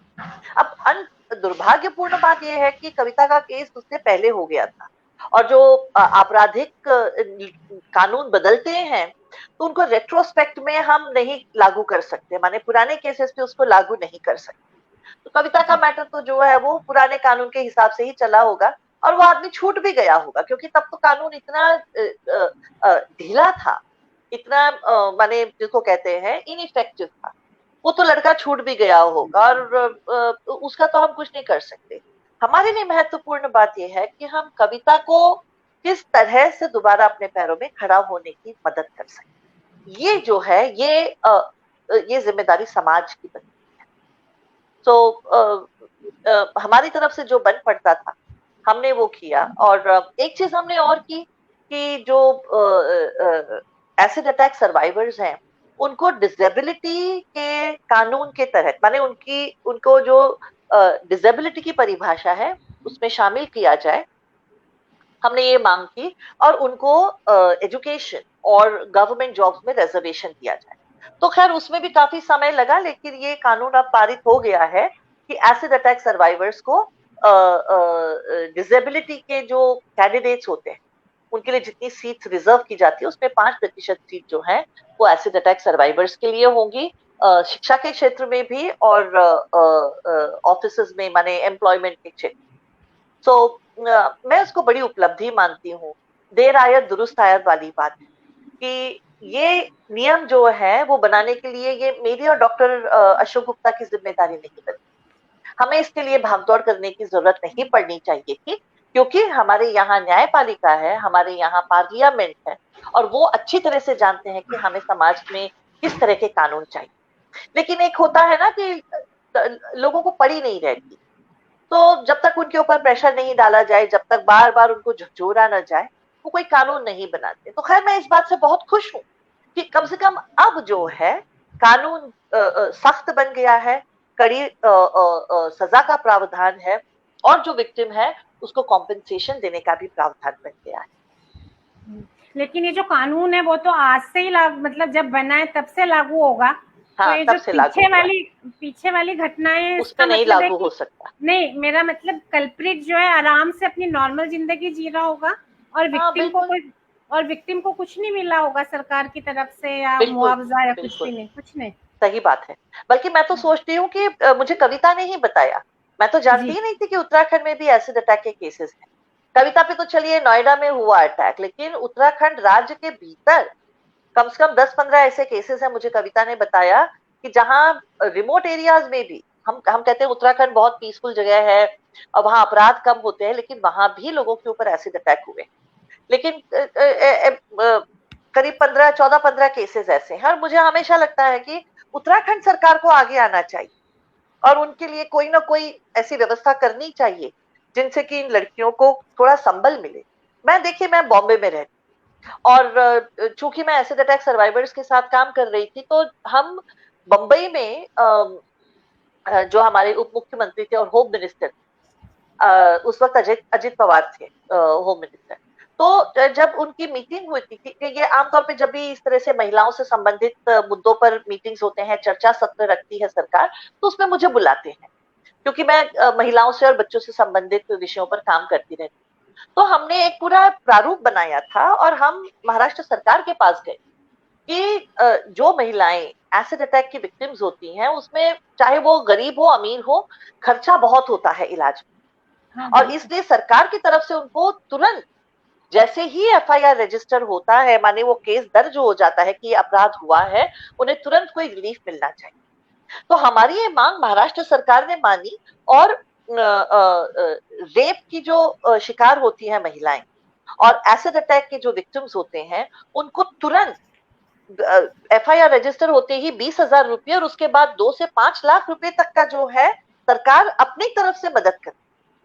तो महाराष्ट्र में मुझे यह हमेशा लगता है कि चूंकि मैं बंबई में पली बढ़ी हूँ, तो यहाँ मैं एक कानून में, महाराष्ट्र के स्तर पर एक कानून में बदलाव लाने में मैं सक्षम थी, माने वो संभव हो पाया मेरे लिए। और मुझे बहुत बुरा लगता है कि उत्तराखंड में इतने कम केसेस हैं, लेकिन सरकार उस ओर जरा भी ध्यान नहीं देती। तो अब कोशिश हम यही करेंगे कि हम उत्तराखंड सरकार के साथ बातचीत करेंगे, उनसे गुहार लगाएंगे और कहेंगे कि आप कम से कम 15 बेटियों को तो संबल दे सकते हैं, उसमें कोई बहुत बड़ी धनराशि देने की जरूरत नहीं है। और मुझे कविता का एक आइडिया बहुत अच्छा लगा, कविता ने ही यह आइडिया दिया और इस पर मैं काम कर रही हूँ कि प्रधानमंत्री आवास योजना में जो है कम खर्चे के छोटे छोटे घर बनाए जाते हैं, सरकार उसमें मदद करती है। कविता ने ये बहुत अच्छा सुझाव दिया कि देखिए, जो लड़कियां एसिड अटैक से की विक्टिम होती हैं, आमतौर पे घर वाले भी उनका साथ नहीं देते। माने 99% केसेस में ये होता है कि घर वाले भी उनको घर से बाहर कर देते हैं, क्योंकि दिखने में कुरूप, कोई शादी करता है नहीं, कहीं नौकरी मिलती है नहीं, वो आपके लिए एक बहुत बड़ी जिम्मेदारी बन जाती है, लायबिलिटी बन जाती है। कविता ने ये सुझाव दिया कि दीदी, हम क्यों ना ये मांग करें कि प्रधानमंत्री आवास योजना के तहत एसिड अटैक विक्टिम जो है उनको घर दिया जाए, और वो घर उनके नाम रहेगा, और जब तक वो जीवित है तब तक ही वो घर रहेगा। उनके मर जाने पे सरकार बेशक वो घर वापस दे, जिससे कि उनके घर वाले उस कम खर्चे में जो घर मिला है उस पर कब्जा न करें, और उस घर को फिर किसी दूसरे जरूरतमंद व्यक्ति को दे दिया जाए। ये सजेशन मुझे कविता का बहुत अच्छा लगा, और इस पर मैं काम कर रही हूँ कि प्रधानमंत्री आवास योजना में एक प्रावधान बना दिया जाए। बहुत लॉजिकल, बहुत प्रैक्टिकल सॉल्यूशन। और मैं पूरी कोशिश कर रही हूँ, आई होप एंड प्रे कि जल्दी से जल्दी ये बात सच हो जाए, ये सरकार इस बात को मान ले और एसिड अटैक सर्वाइवर्स के लिए प्रधानमंत्री आवास योजना के तहत छोटे छोटे घर बना के दे दिए जाए, ये बहुत जरूरी। तो ये तो आपने सारे नियम इस तरह से कई सारी चीजें बताई, अभी मेरा ध्यान थोड़ा वहां अटका हुआ है। कविता जी, मैं आपसे ये जानना चाहती हूँ कि आपको ये बात सुन के मतलब आपको ये ख्याल कैसा लगता है कि जो आपका कल्प्रिट है, अपराधी जिसने आपकी पूरी जिंदगी बदल के रख दी, वो बिल्कुल ऐसे घूम रहा है एकदम बिना किसी उसके? बुरा लगता है क्योंकि आज उसने मेरे साथ किया है और उसको कोई सजा नहीं है, ओपनली बाहर घूम रहा है। और कई ऐसे सर्वाइवर हैं कि जिनका अपराधी उनके सामने से गुजरता है तो वो तो एक आंख से देख भी सकते हैं। मैं उनसे यही सवाल करती हूँ, एक हल्द्वानी में है जहां आ रहा, उसके घर के सामने ही उस लड़के ने उस पर तेजाब डाला था, 2 बच्चों, उसकी 10 दिन बाद शादी हुई, 10 दिन पहले उसकी शादी होने वाली थी, तो उस पे एसिड डाल दिया, उसको पसंद करता होगा जो भी था। और उसके बाद फिर 10 दिन बाद उस लड़के ने उससे शादी करी जिससे उसकी शादी होने वाली थी। उसके बाद वो एक आंख से देख सकती है, एक आंख से नहीं। मैं उससे कई बार ये सवाल किया कि ये तेरे घर के आगे से हमेशा गुजरता है, अगर तू घर के आगे खड़ी होती होगी तो इसकी शक्ल देखती होगी तो खून नहीं खौलता? मेरा तो बिना सोचे बिना वो करे ही मतलब खून खौलता है जब लोग समाज टिप्पणी करता है। तो उस टाइम पे मेरे को उसी पे सबसे पहले गुस्सा आता है जिस लड़के ने ऐसा किया। लेकिन उस लड़के की किस्मत अच्छी थी कि मेरी दोनों आंखें चली गई। अगर मेरी एक आंख बची होती तो मैं भी उसके साथ वही करती, क्योंकि समाज में सब लोग देखते हैं हमारा कानून जो है बहुत लचीला है, कहीं भी इंसाफ किसी को नहीं मिलता। दामिनी हत्याकांड में उसकी माँ ने इतना फाइट किया, कितने साल बाद उसको इंसाफ मिला, ये कोई कानून नहीं माना जाता है। मेरा एक कहना है, अगर किसी की बेटी की जिंदगी नरक हुई है, क्योंकि मेरे साथ जो एसिड अटैक हुआ, मुझे पता है कि मैंने कितना दर्द सहन किया, कितनी समाज की प्रताड़नाएं सहन करी, कितने समाज के लोगों के अभद्र शब्द यूज जो होते हैं वो झेले हैं। क्योंकि पल भर में उसने तो तेजाब डाला, चेहरे की जलन हुई, लेकिन जो समाज जो बार बार जलाता है इतने कड़वे वचन कह के, वो जब दिल जलता है ना, वो तेजाब से भी बदतर जलता है। मतलब तेजाब की जलन भी उसके सामने कुछ नहीं है जब समाज में इतने गंदे वर्ड यूज करे जाते हैं। उसकी किस्मत अच्छी थी कि मेरी दोनों आंखों की रोशनी चली गई। अगर मेरी एक आंख भी बची होती तो मैं भी उसके साथ वही हसर करती जो उसने मेरे साथ किया, क्योंकि मुझे पता है कि कोर्ट से कोई इंसाफ तो मिलना है नहीं, या तो वो अपील में बाहर आएगा, फांसी उसको मिलनी है नहीं, जेल में दाल रोटी खाएगा मजे से। और उसके बाद मैं उसको वहां पे बुलाती, अपने किसी भाई लोगों के थ्रू उसको वहां पे बुलाया जाता, फिर बोलती कि इसको बांध दो, यहाँ पे बांध के तुम लोग जाओ। उसके बाद उसके चेहरे पे एसिड मारती, फिर पूछती अब बता कैसी लग रही तुझे ये जलन। यही मुझे भी लगी थी उस दिन, क्योंकि उसकी किस्मत अच्छी है कि मेरी दोनों आंखें चली गई। और अगर होती तो मैं अपनी माँ की कसम खा के कहती हूँ कि मैं उसके साथ यही हसर करती, चाहे मुझे जेल हो जाती, क्रांतिकारी बन के मैं जेल के अंदर जाने को मंजूर थी, लेकिन मैं उसके साथ भी यही हसर करती कि एक दुनिया के लिए एक मोटिवेशन छोड़ के जाती कि अपने अपराधी को इतनी आसानी से छोड़ना नहीं है। खून खौलता है, बहुत खौलता है। रश्मि जी, यहाँ मैं एक बात कहना चाहती हूँ आपसे भी और हमारे दर्शकों से भी, कि आपने अभी जो कविता को बोलते सुना, इससे आप लोग समझ सकते हैं कि जो एसिड अटैक विक्टिम होता है और जो उस एसिड अटैक को सरवाइव कर जाता है, उसके भीतर कितनी छटपटाहट होती है और वो कितनी मानसिक और शारीरिक प्रताड़नाओं से गुजरता है। ये कविता की बात से आप लोग बहुत अच्छी तरह से समझ सकते हैं। माने आप ये सोचिए ना कि हम फिल्म में, हमको पता है कि ये फिल्म है, ये काल्पनिक है, ये सच में नहीं हुआ है। हम फिल्मों में कोई इस तरह की घटना होते देखते हैं और हमारा खून खौल उठता है। यहाँ इस लड़की पे ये बीती है, इसने इसको झेला है, सहा है और फिर अपने पैरों पे खड़ी हुई। तो यहाँ मैं अपने सारे दर्शकों से हाथ जोड़ के एक विनती करना चाहती हूँ कि हम शब्दों से वाहवाही करते हैं, हम शब्दों से जो है हौसला अफजाई करते हैं, बढ़ावा देते हैं, शाबाशी देते हैं, कहते हैं तुम धन्य हो, तुम महान हो, तुम बहुत मजबूत हो, तुम बहुत साहसी हो, तुमको शत शत नमन है। और बहुत अच्छी बात है कि हम इन चीजों को इस तरह से जो लड़ रहा है उसको प्रोत्साहित करते हैं। लेकिन मैं एक बात ये भी कहना चाहती हूँ कि शब्दों के प्रोत्साहन से किसी का पेट भी नहीं भरता, किसी का घर भी नहीं चलता, और अगर वो आगे कुछ काम करना चाहे तो वो भी नहीं होता है। तो एक होता है कि हम एक इमोशनल सपोर्ट देते हैं, एक मॉरल सपोर्ट देते हैं, लेकिन हमको प्रैक्टिकल सपोर्ट देना जरूरी है। और ये आपकी मेरी हम सबकी जिम्मेदारी बनती है कि हम उसको कविता या कविता जैसे जो भी विक्टिम आपके सामने आए उनसे जिस तरह से आपकी मदद आपकी तरफ से मदद बन सके, चाहे वो पैसों से हो, चाहे वो कुछ घर बनाने में मदद करने में हो, या सरकार के साथ बातचीत करके कोई नया कानून बनाने में हो, कोई चीजें लाके देने में हो, जिस तरह से हो सके हाथ खोलकर मदद कीजिए। ये बहुत जरूरी है, क्योंकि एसिड अटैक विक्टिम्स उस अपराध की सजा भुगतते हैं जो उन्होंने किया नहीं, और वो जीवित है आपकी मेरी तरह, उन्हें भी अपना जीवन बसर करना है। मैं एक बहुत छोटा सा उदाहरण देती कि कविता से जब पहली बार मैं बीइंग उत्तराखंडी के एक इंटरव्यू में कविता से मिली, और वहां से फिर हम संपर्क में आए। फिर जब मैं हल्द्वानी गई थी तब मैं कविता को मिली, पर कविता को मिलने के माने व्यक्तिगत रूप से मिलने के पहले कविता से मेरी फोन पर बातचीत होती रहती है। और फिर मैंने कविता से पूछा कि तुम क्या करती हो, अपना कविताज होम कैसे चलाती हो। हल्द्वानी में उसका कविता शेल्टर होम, ये देखिए एक बहुत अच्छी बात है कि जो खुद बेसहारा हो गई है उसने दूसरी महिलाओं के लिए शेल्टर होम खोला हुआ है।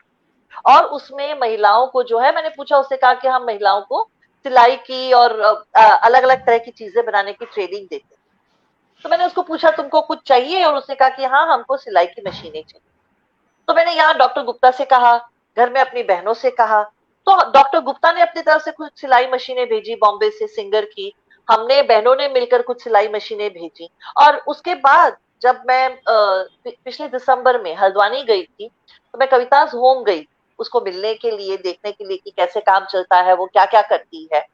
और वो इतना खूबसूरत बनाया है कविता ने, माने वहां जाके आपको लगता नहीं है कि जो दृष्टि बाधित है, जिसको दिखता नहीं है, उसने उतना सुंदर कविता शेल्टर होम बनाया है। अच्छी खासी जगह है, अलग अलग कमरे हैं, वहां पर महिलाएं बैठ के अलग अलग मशीनों पर काम कर रही थी, उनको सिखाया जाता है। फिर वो जो चीजें बनाते हैं उसको वो अलग अलग जगहों में जाके, जैसे हल्द्वानी में मॉल में उन्होंने एक स्टॉल दिया था, वहां बेचते हैं, या जैसे हम लोग गए थे, लोग जो विजिट करने आते हैं वो इन चीजों को खरीद लेते हैं। तो एक ये बहुत छोटी सी पहल है, और मैं ये नहीं कह रही कि मैंने कुछ बहुत बड़ा ऐसा काम कर दिया कि उसका पूरा जीवन बदल गया, लेकिन मेरी कैपेसिटी जितनी, या हम मेरे आसपास के लोगों की जितनी कैपेसिटी थी, हमने वो किया और वो कविता के काम आया। तो जरूरी नहीं कि आप सिलाई मशीन दें, आपसे जो बन पड़ता है आप वो दीजिए, आप वो कीजिए, क्योंकि शब्दों के सहारे के साथ साथ एक पैसे का सहारा, एक संबल, एक आधार, ये होना बहुत जरूरी। और हम हर चीज के लिए सरकार के ऊपर आधारित नहीं हो सकते हैं, क्योंकि सरकार का रवैया क्या है ये आप भी जानते हैं और मैं भी जानती हूँ। जैसे मैंने कहा कि उत्तराखंड की पूरी आबादी करीब 1 करोड़ लोग हैं, 1 करोड़ से थोड़े ज्यादा, उसमें 15 केसेस हैं एसिड अटैक सर्वाइवल। लेकिन उत्तराखंड सरकार को यह सुध नहीं आ रही है कि 15 महिलाओं के लिए वो कुछ ऐसा करें कि नियमित आय का जरिया बना रहे, उनको अपने सर के ऊपर छत मिल जाए, या उनके जो मेडिकल खर्चे हैं वो निकल जाए। एक सरकार, एक राज्य की सरकार के लिए बहुत छोटी सी बात होती है। तो मुद्दा ये नहीं है कि उनके कैपेसिटी नहीं है, मुद्दा ये है कि वो मानसिकता नहीं। तो जो न समझे उसको हम समझाते रहेंगे, लेकिन जो समझ गए हैं मेरे ख्याल से उनको आगे बढ़कर अपनी तरफ से कुछ ना कुछ करना चाहिए। और मैं एक बात और कहना चाहती हूँ, सुनने में कड़वी लगती, आप जितने लोग हमको देख रहे हैं इस वक्त आपके मन में बहुत सारे विचार आ रहे होंगे, आप सोचेंगे मैं कैसे मदद करूं, क्या करूं, पर ये प्रोग्राम खत्म होते ही आप अपनी लाइफ में फिर वापस चले जाएंगे और आप भूल जाएंगे कि आपने किसी कविता बिष्ट एसिड अटैक सर्वाइवर का इंटरव्यू देखा था, और आपकी भी थोड़ी जिम्मेदारी बनती है उसके लिए कुछ करने की। मैं कड़वी बात कह रही हूँ लेकिन सच बात कह रही हूँ। इसलिए मेरी तो आप लोगों से हाथ जोड़ के ये विनती है कि प्रोग्राम के चलते या प्रोग्राम के खत्म होते ही आपसे जो जितना जैसे बन पड़ सकता है मदद कीजिए कविता। ऐसे बहुत कम लोग, मैं एसिड अटैक सर्वाइवर्स के बीच काम करती हूँ और मैंने इतने आत्मविश्वास से भरी हुई कोई एसिड अटैक विक्टिम नहीं देखी। कविता को दिखता नहीं है, पर उसका जो कॉन्फिडेंस है, जो आत्मविश्वास है, आप उसके बोलने के अंदाज से समझ गए हो कि कहीं वो खुद को किसी से कम नहीं मानती। दिखती बहुत सुंदर है, बहुत अच्छे लंबे बाल हैं जो उसको खुद को बहुत पसंद है, बहुत मीठा गाती है, बहुत अच्छी बातें करती है और किसी काम से को करने से डरती नहीं। ये उसकी सबसे बड़ी मुझे खासियत लगी कि जैसे नया कोई चैलेंज हो कि हाँ दीदी करके देखेंगे। ये जो जज्बा है उसको मरने मत दीजिए, और ये उसको जीवित रखने की जिम्मेदारी आपकी और मेरी बनती है, क्योंकि हम उसी समाज का हिस्सा है जहां कविता जैसी निर्दोष लड़कियों के ऊपर यह जघन्य अपराध हुआ है। तो उसमें कहीं ना कहीं आपकी और मेरी भागीदारी, उसको बनाने में, कविता को फिर दोबारा बनाने में आपकी और मेरी भागीदारी बहुत जरूरी है। मैं बहुत बरसों से इन महिलाओं के साथ काम कर रही हूँ, और इसलिए जो कह रही हूँ अपने अनुभव के आधार पर कह, आपके लिए 5,000 10,000 रुपये महीने की बड़ी बात नहीं, लेकिन कविता के लिए वो 2 महीने का खर्चा हो सकता है। इसलिए सोचिए इस बात पर, और ठंडे दिमाग से सोचिए, और कुछ ना कुछ करने का मन बना लीजिए और उसे कीजिए। हम और आप इतना ही कर सकते हैं, इससे ज्यादा नहीं कर सकते। तो मैं हमेशा से मानती हूँ कि मेरी कैपेसिटी में जितना है मैं वो जरूर करूंगी। सफल हो ना हो वो तो भगवान की मर्जी। तो मेरी कैपेसिटी में था कि मैं उसकी कुछ मदद कर दूं, मेरी कैपेसिटी में था कि मैं सरकार के पीछे पड़ के कुछ कानून बदलवा लूं, मेरी कैपेसिटी में था कि मैं महाराष्ट्र के गृह मंत्री से, चीफ मिनिस्टर से, महिला और बाल कल्याण विभाग के मिनिस्टर से मिलकर महाराष्ट्र में जो अपराध हो रहे हैं महिलाओं के खिलाफ, उसके लिए कोई कानून बनवा लूं, कोई नियम बनवा लूं। मैंने वो किया। आप भी ये कर सकते हैं, और मैं तीसरी बार हाथ जोड़कर आप लोगों से विनती कर रही हूँ, कुछ वो जरूर। ये मैसेज पढ़ लीजिए, इसका आप ही बताइए कुछ। रश्मि जी, कविता जी की संस्था का अकाउंट नंबर साझा करने में कोई ऐतराज न हो तो या मैसेज बॉक्स में जरूर करें। बहुत अच्छी बात कह रहे हैं भास्कर चौधरी जी। कविता, अगर संदीप जी वहां पर हैं या कोई है तो प्लीज अपने अकाउंट के डिटेल्स शेयर करो, और हमारे जितने दर्शक तुम्हारी मदद करना चाहते हैं वो जरूर आगे आकर करें। तो कोई अकाउंट के डिटेल्स या जिस तरह से वो मदद कर सकते हैं वो प्लीज शेयर करो, और अभी करना, बाद में मत करना, अभी करो। वहां ऑफिस में आसपास कोई होगा, उनसे कहो जिससे जितनी मदद बन सकती, 1,000 रुपए, 10,000 रुपए, लाख रुपए, जो भी आपसे हो सके, लेकिन आप कीजिए। रश्मि मैम को मेरा SBI अकाउंट नंबर ट्रांसफर कर दो, उसकी कॉपी व्हाट्सएप पर। रश्मि जी, हाँ अभी। हाँ जी, मैं अब इजाजत चाहूंगी, मैंने बहुत समय ले लिया आप लोगों का। आप जाना चाहते, अगर आपको काम है तो आप जाइए, और आप शामिल होना चाहती हैं तो जैसा आप उचित समझे। नहीं, मैं चलूंगी। अब इंटरव्यू तो कविता का है, फिर मैं बीच में बोलती रहूंगी। मुझे जो अपने अनुभव लोगों से साझा करने थे, और कविता का शेल्टर होम मैं खुद देख कर आई अभी दिसंबर के महीने, तो मैं खुद ही सुनाई बात भी नहीं कर रही हूँ। मैं जो मैंने वहां खुद देखा है वो मैं लोगों से साझा कर रही हूँ कि वहां जेन्युइनली काम हो रहा है, और उस काम को आगे बढ़ाने में आप लोग मदद। बहुत बहुत धन्यवाद। एक्चुअल में प्रतिभा दी, बहुत अच्छा लगा। और कविता, खुश रहो और अच्छा अच्छा काम करती रहो। प्रतिभा जी, उनका सुन जाइए, कविता जी क्या कह रही हैं। हाँ जी दी, आपको बुलाने का रीजन ये था कि जैसे मैं इंटरव्यू देती, मैं अभी कविता सुन के बारे में बताती, या अपने JSR हिंदू समिति डिसेबल स्कूल के बारे में बताती जहां हमारे 100 विकलांग बच्चे रहते हैं, है ना। तो ये चीजें बताना बहुत चीजें होती हैं। कई जो ऑडिशन होते हैं ना, जो सुनते हैं वो सोचते हैं कि बड़ा चढ़ा के बातें कर रहे हैं, लेकिन आपको बुलाने का रीजन ये था कि आप यहाँ बॉम्बे से आए, और यहाँ पे आपने प्रैक्टिकली डिसेबल स्कूल भी देखा, प्रैक्टिकली कवितास होम भी देखा। आपको कैसा लगा? आपको मतलब हमारे वर्क करने का तरीका कैसे लगा? इतनी महिलाएं, मतलब 60 से 70 महिलाएं मेरे अंडर पे वहां पे काम कर रही हैं, सिलाई कर रही हैं, उनको पर पीस का हम पेमेंट कर रहे हैं, शाम को उनके घर का चूल्हा जल रहा है, उनके बच्चे खाना खा रहे हैं, है ना। जितना आपने अनुभव शेयर किया वो आप ऑडिशन को बता पाए कि मैं गई थी और हाँ क्या है क्या नहीं है, क्योंकि हम तो कुछ भी बोलेंगे तो ऑडिशन कहेंगे कि अपने तारीफ कर रहे हैं या बड़ा चढ़ा के बोल रहे हैं, है ना। इसलिए आपको बुलाया था। और तुम्हारी बात बिल्कुल सही है, तुम्हारी बात बिल्कुल सही है कविता, और इसीलिए मैंने कहा कि मैं तो हाल ही में देख कर आई हूँ। और देखिए, चूंकि मैं इस सर्कल में काम करती रहती हूँ तो मुझे सच झूठ समझ में आता है, और अगर मुझे कहीं भी लगता कि यहाँ छल हो रहा है या सच नहीं बताया जा रहा है तो मैं इससे जुड़ती ही नहीं। Why would I associate myself with this? अरे नहीं, मैं सामने आके लोगों से पब्लिक अपील भी नहीं करती। ये तो कहने की मैं कह रही हूँ कि कम से कम। जी रश्मि जी, मैं कह रही हूँ ये तो कहने की जरूरत ही नहीं है जो हम पिछले 1-2 मिनट से कह रहे हैं, क्योंकि वो कविता जी की आवाज बोलती है, वो आपकी भी आवाज बोलती है, वो दिख रहा है सामने। तो काम है ना, दिख रहा है अपने आप ही। मैं चलती हूँ जी। Thank you so much, all the best Kavita, and thank you Rashmi. Thank you. बहुत बहुत धन्यवाद हमारे सारे ऑडियंस की तरफ से भी प्रतिभा जी आपको, और हमारी तरफ Thank से you भी so much. विदुष बैटन की, कि आपने कुछ एक जरूरी मुद्दे पे हम सबका ध्यान बहुत प्रभावी ढंग से खींचा।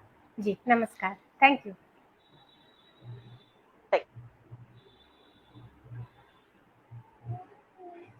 तो कविता जी हम बात को आगे बढ़ाते हैं, अभी टाइम तो काफी हो गया, लेकिन करीब 15 मिनट तो हमें लगेंगे अभी, कि कविता के मुंह से भी हमें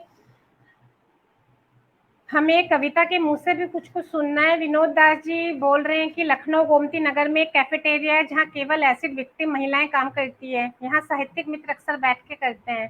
हाँ, इसीलिए मैंने सरोज लखनऊ। रेस्टोरेंट। हाँ जी, सरोज रेस्टोरेंट है जहाँ सारी सर्वाइवरें काम करती हैं। लक्ष्मी अग्रवाल और अखिलेश दीक्षित जी शो चलाते हैं। तो मैं आपसे ये जानना चाहती हूँ कि पहले तो हम कविता होम की ही बात कर लेते हैं, कि कविता होम जो बना उसके पीछे आपका क्या, वो मैं पहले भी पूछा था पर जवाब मिला नहीं। थोड़ा सा हमें कविता होम के बारे में, जो प्रतिभा जी ने नहीं बताया है, कि आपका उसे खोलने के पीछे क्या मकसद था, और जो चीजें उन्होंने नहीं बताई है वो शॉर्ट में बताइएगा, क्योंकि हम कोई और बातें भी करेंगे फिर, है ना। अरे पीयू, मैं देखती हूँ उनको कैसे, मैं फोन करती हूँ कविता जी को।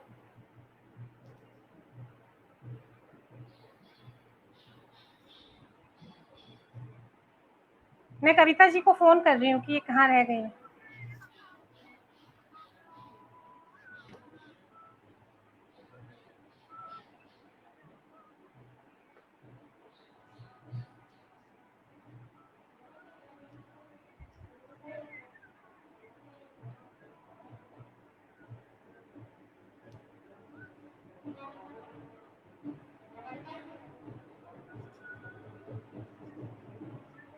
अरे उठ भी नहीं रहा फोन।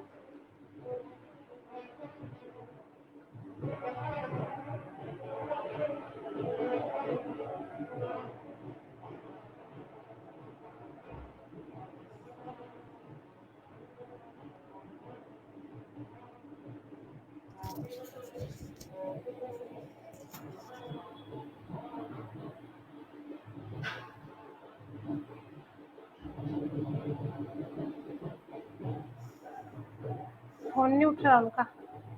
हाँ, मेरा आप सबसे निवेदन है कि आप मुझे प्लीज 1 मिनट दीजिए देखने के लिए कि मैटर क्या है।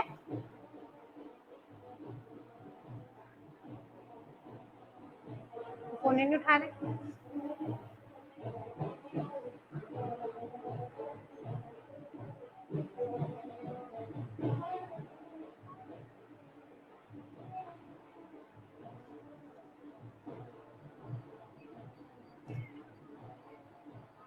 हाँ, नेटवर्क प्रॉब्लम हो गई होगी, लेकिन उस केस में भी नॉर्मल फोन तो उठना चाहिए ना।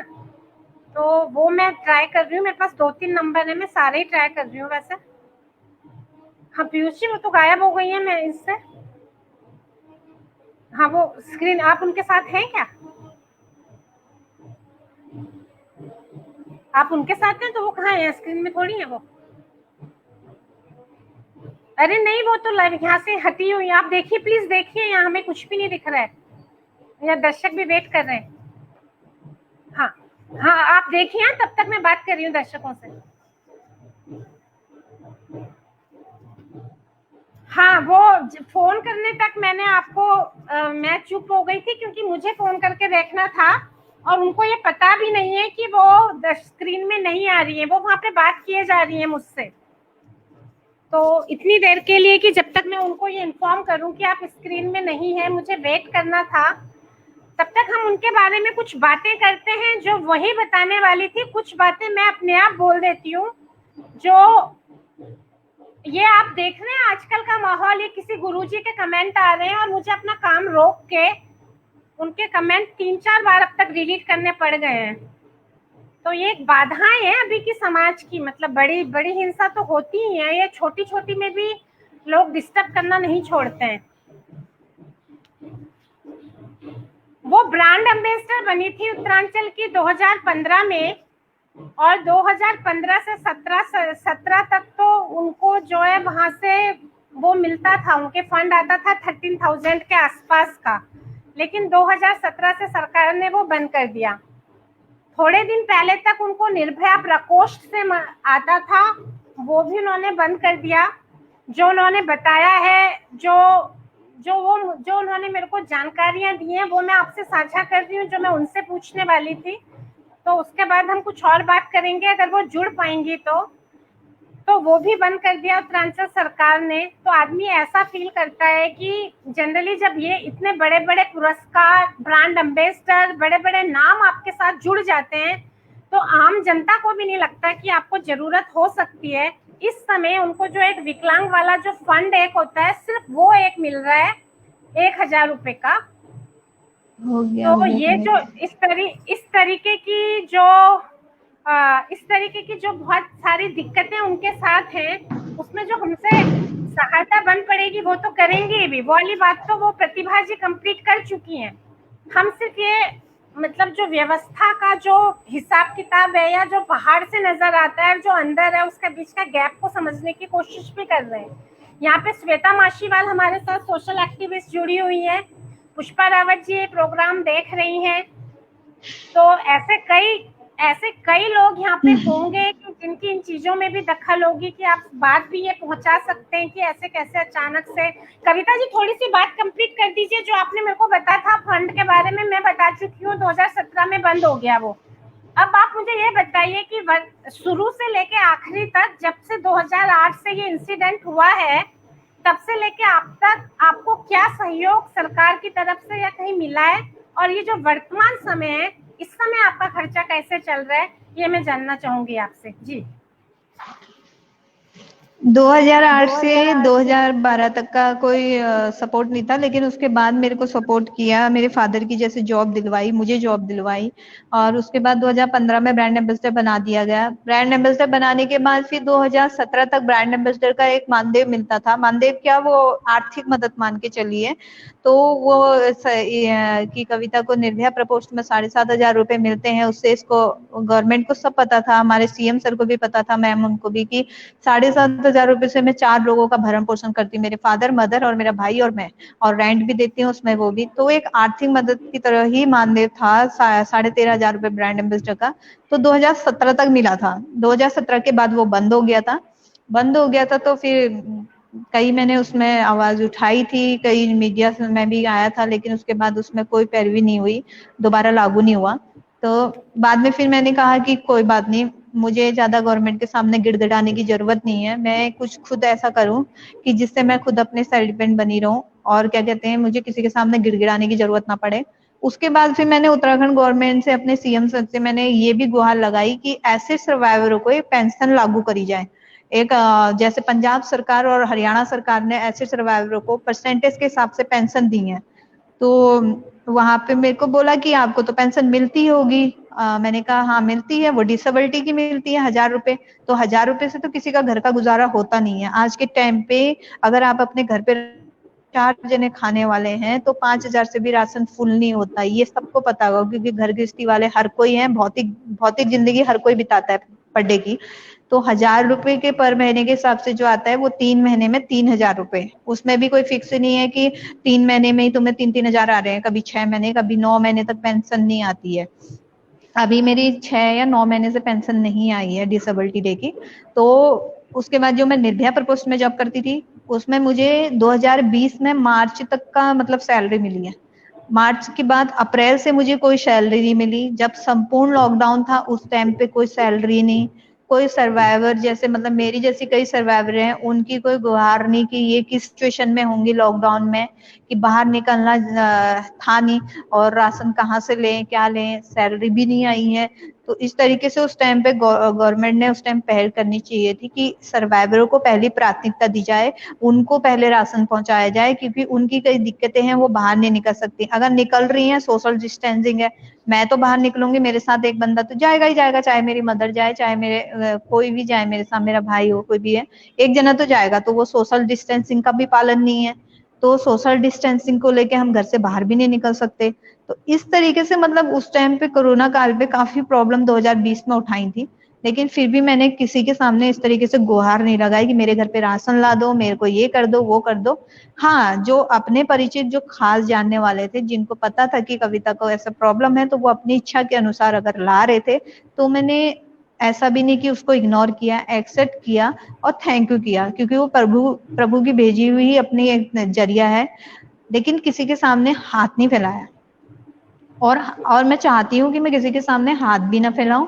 और जो कविताज होम खोला है उसके पीछे भी यही मकसद है कि मैं जब किसी के सामने, जब मैंने इतना सब कुछ होने के बावजूद एक अपना चरित्र, अपना ईमान, अपने माँ बाप का नाम बदनाम होने से बचाने से, अपने चरित्र को बचाने के लिए, जहां मैंने अपना चेहरा खो दिया, अपनी आंखें खो दी, सब कुछ मेरा चला गया, लेकिन उसके बावजूद मैं समाज में ओपनली चलती हूँ। पहले मैं चश्मा पहनती थी, लेकिन जब मुझे एक बार फेसबुक में कमेंट किया ना, ये चश्मा पहन के बहुत अवार्ड ले चुकी हो और आप चुप करके बैठे रहो।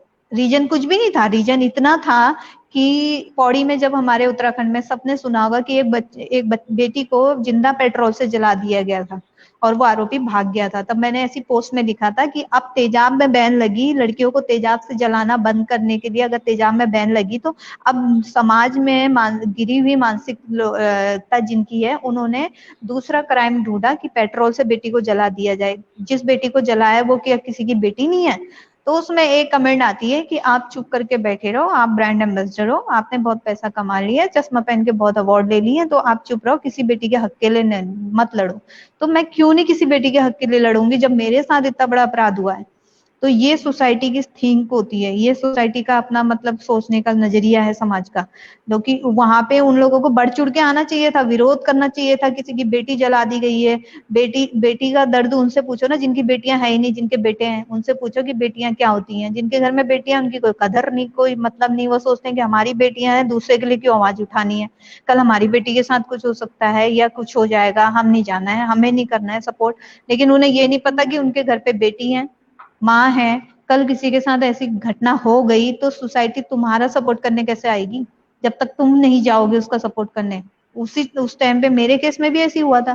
तो अगर उस टाइम पे मेरे केस पे हेल्प करने आते, सबसे पहले तो मैं ये कहती हूँ, जब हमारे इंडिया में सबसे पहला एसिड अटैक कांड हुआ था, उसी टाइम उसके आरोपी को अगर फांसी चढ़ा दिया जाता तो शायद ये केस इतने बढ़ते नहीं। हमारे इंडिया में 200 से 250 300 के आंकड़े तक की लड़कियां हैं जिन पे एसिड डाला है। लड़कियां तो छोड़ो छोड़ो, लड़के भी हैं, लड़कों पे भी एसिड डाला है। मेरठ में है चंद्रहास है, भोपाल में है आतिफ है, और अपने रामनगर में ही एक पंकज करके है, लड़कों पे भी एसिड डाला है, ऐसा नहीं कि लड़कियों पे ही डरा है।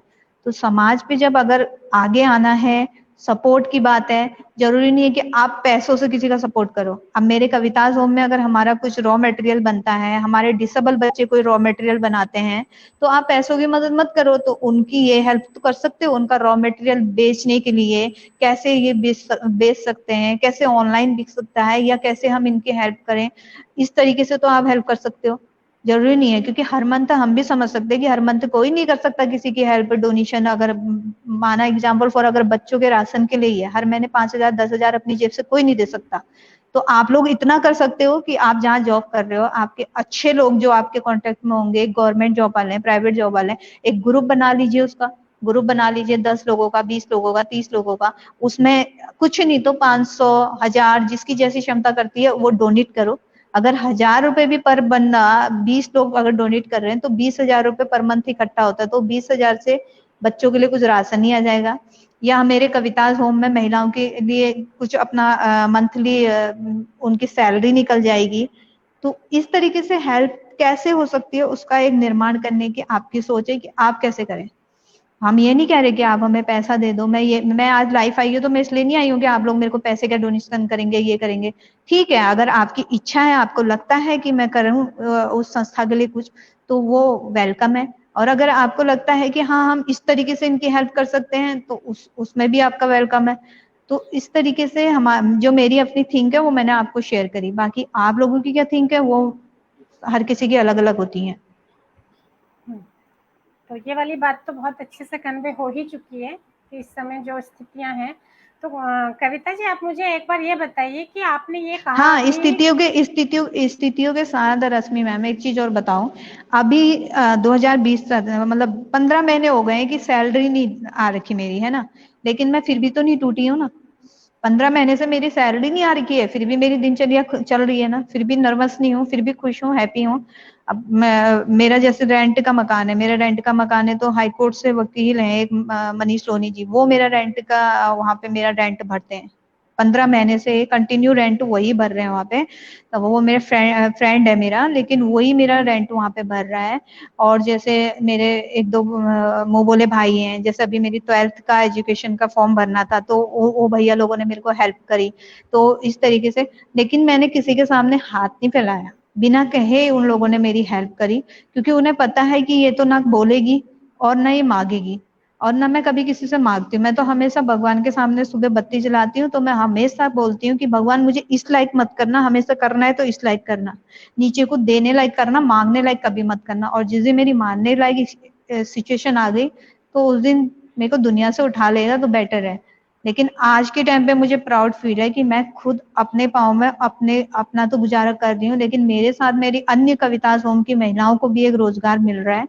और मुझे खुशी होती है उस टाइम पे कि हाँ, कोई महिलाओं को एक रोजगार मिल रहा है हमारे बदौलत। जिन मतलब मेरे को खुद एक सहारे की जरूरत है, सोचने वाली बात है। अगर आप लोग इंटरव्यू के बाद अगर जाते हैं तो गंभीरता से बैठ के सोचिए कि जिसको एक इलाज के लिए, ट्रीटमेंट के लिए खुद जरूरत है, सर्जरी के लिए, आंखों के लिए, लेकिन मैं वो अपने लिए ना मांगते हुए दूसरों के लिए कार्य कर रहा है। दूसरों ने मेरे लिए करना चाहिए और मैं दूसरों के लिए खड़ी हूँ, बहुत बड़ी बात है। और वरना आजकल आपने खुद देखा है, किसी को प्यार में धोखा मिल गया सुसाइड कर लेगा, कोई एजुकेशन में फेल हो गया सुसाइड कर लेगा, माँ बाप से रिक्वायरमेंट करी कि मुझे ये चाहिए, नहीं मिला तो सुसाइड कर लेगा। उससे अलावा कोई नजरिया ही नहीं है सुसाइड से अलावा। लेकिन हमारे साथ तो इतना बड़ा अपराध होने के बावजूद भी हम खड़े हैं, और समाज हमें इतना सुनाता है, इतना बोलता है। समाज में लोगों की मानसिकता में आपको शेयर करूं तो लोग ऐसे भी बोला है लोगों ने मुंह के सामने कि अपने आप को बहुत स्मार्ट समझती है, चाहे वो महिलाएं हैं चाहे पुरुष हैं, दोनों ने ही बोला है कि अपने आप को बहुत स्मार्ट समझती है, इतना अच्छा चेहरा तो है नहीं, सुअर जैसा चेहरा है। अरे जैसा भी है, मुझे अपना चेहरा पसंद है। पहले पहले मैं भी ऐसी करती थी, हाथ पे ऐसे गालों पे हाथ लगाना, ये करना, तो वो फील होता था उंगलियों को फील होता था जली हुई स्किन। तो उस टाइम मेरे को बहुत ही वो लगता था कि अब मैं घर से बाहर जाती कैसे हूँ, लोग मुझे देखते होंगे, लोग मेरे चेहरे को देखते होंगे तो मुझसे डरते होंगे।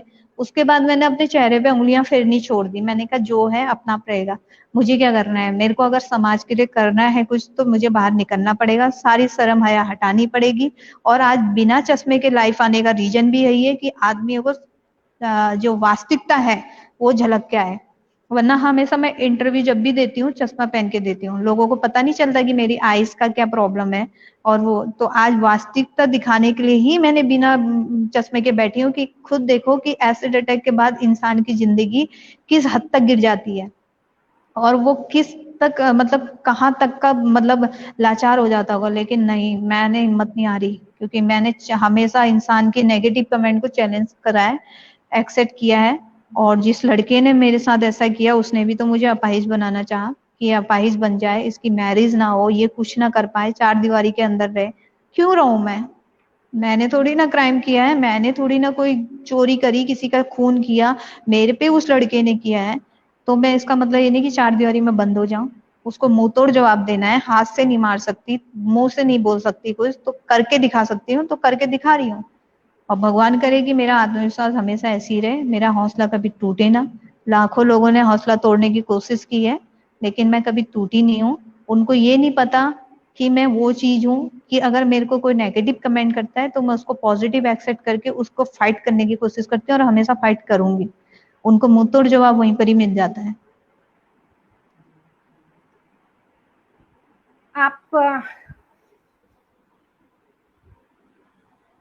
आपके तो अकाउंट में पैसे भास्कर चौधरी की तरफ से जा भी चुके हैं। थैंक यू बोलिएगा उनको। लेकिन बोलो एक चीज भास्कर। मैं और बोलूंगी रश्मि मैम, मैं एक चीज और बोलूंगी, जैसे जो भी अगर डोनेशन कर रहा है ना, तो एक मेरे को नहीं, एक दया का पात्र समझ के मत करना कि मैं मतलब आप लोगों को सबको हाथ जोड़ के बोलूंगी कि ये मत समझना कि ये तेजाब पीड़ित है, इसको पैसों की जरूरत है, एक दया के भाव से आप लोग पैसे दे रहे हैं मुझे, या इस तरीके से। आप जो दे रहे हैं वो ये समझ के चलिए कि मैं संस्था में अन्य महिलाओं के लिए दे रहा हूँ, जिसके लिए कविता काम कर रही है। कविता जिन 60 महिलाओं के लिए काम कर रहे हैं, हम उन महिलाओं को दे रहे हैं, किसी 60 गरीब महिलाओं के घर के चूल्हे को जलाने के लिए दे रहे हैं। ये मत सोचिएगा कि मैं हम कविता को दे रहे हैं। ये है, भगवान ने मेरे को बहुत ताकत दी है। मेरा असली पैसा, असली असली धन, असली तन, असली मन मेरी ताकत है। और दुआएं करें कि ये ताकत मेरी हमेशा बनी रहे। और सर को थैंक यू बोलिएगा। भास्कर यहाँ पे हैं सर, भास्कर चौधरी नाम है इनका, छत्तीसगढ़ के डीपीएस स्कूल में ये इंग्लिश पढ़ाते हैं। आप कुछ बोलना चाहें तो आप बोल दीजिए। 10,000 ट्रांसफर दिखा रहा है आपके अकाउंट में। ठीक है फिर सर। कविता जी सुन रही हैं आप? हाँ जी जी जी जी जी जी। तो मैं आपसे आगे ये बात करना चाहती हूँ कि आप ये जो आपने कहा कि जो लोगों के अपशब्द हैं, मैंने जो एसिड जिससे कि मांस जो है एकदम प्लास्टिक की तरह गल के निकल बहने लगता है, मैंने उसका सदमा तक बर्दाश्त कर लिया। लेकिन आप ये कहना चाहती थी समाज से कि उनके अपशब्दों ने आपको डिप्रेशन तक पहुंचा दिया था, और आपने शायद सुसाइडल अटेम्प्ट भी किया। तो आप ये हाँ, बताना एक बार आप ऐसा ये हुआ बताना था। चाहती थी ना कि अपशब्द जो है आपके लिए तेजाब से भी भारी पड़ते हैं, और ये संदेश आप देना चाहती थी घटना शेयर करते हुए। तो उस बारे में कुछ कहना हो तो जी। हाँ जरूर, क्योंकि जिस समाज के लिए हम महिलाओं के लिए काम कर रहे हैं, पुरुष जी प्रधान और महिला प्रधान के लिए काम कर रहे हैं। मैं डिसेबल के जी लिए भी काम करती हूँ, महिलाओं के लिए भी, पुरुषों के लिए भी, जिसके जिसके लिए जैसी मतलब थिंकिंग हो जाए उसके लिए वैसी। आज भी अगर किसी को जरूरत है वो मुझसे कांटेक्ट करे। अगर वो कमजोर है, अगर वो समझ नहीं पा रहा है कि मुझे आगे क्या करना है, तो उसको मैं मोटिवेशन करूंगी कि कैसे करना है, कैसे हिम्मत आती है, कैसे हम आगे बढ़ सकते हैं। समाज में तुम्हें तोड़ने वाले हजारों मिलेंगे, है ना। तो ऐसी एक महिला ने भी मेरे साथ ऐसे अभद्र किया था। मैं काफी डिप्रेशन में रही, काफी वो हुआ, मैंने सुसाइड अटेम्प्ट करने की भी कोशिश करी। लेकिन बाद में फिर मैं जब पॉजिटिव बैठी, ध्यान लगाया, मैंने थोड़ा देर ध्यान में बैठी, जब मेरे को ज्यादा मतलब कुछ समझ में नहीं आता, मैं मेडिटेशन में बैठती हूँ। मेडिटेशन के बाद फिर मेरे को समझ में थोड़ा माइंड प्रॉपरली काम करता है। तो उस टाइम मैंने सोचा, यार मैं क्यों एक महिला को देख के मतलब इस महिला के खातिर सुसाइड अटेम्प्ट कर रही हूँ। मतलब आगे बढ़ना चाहिए, काम करना चाहिए।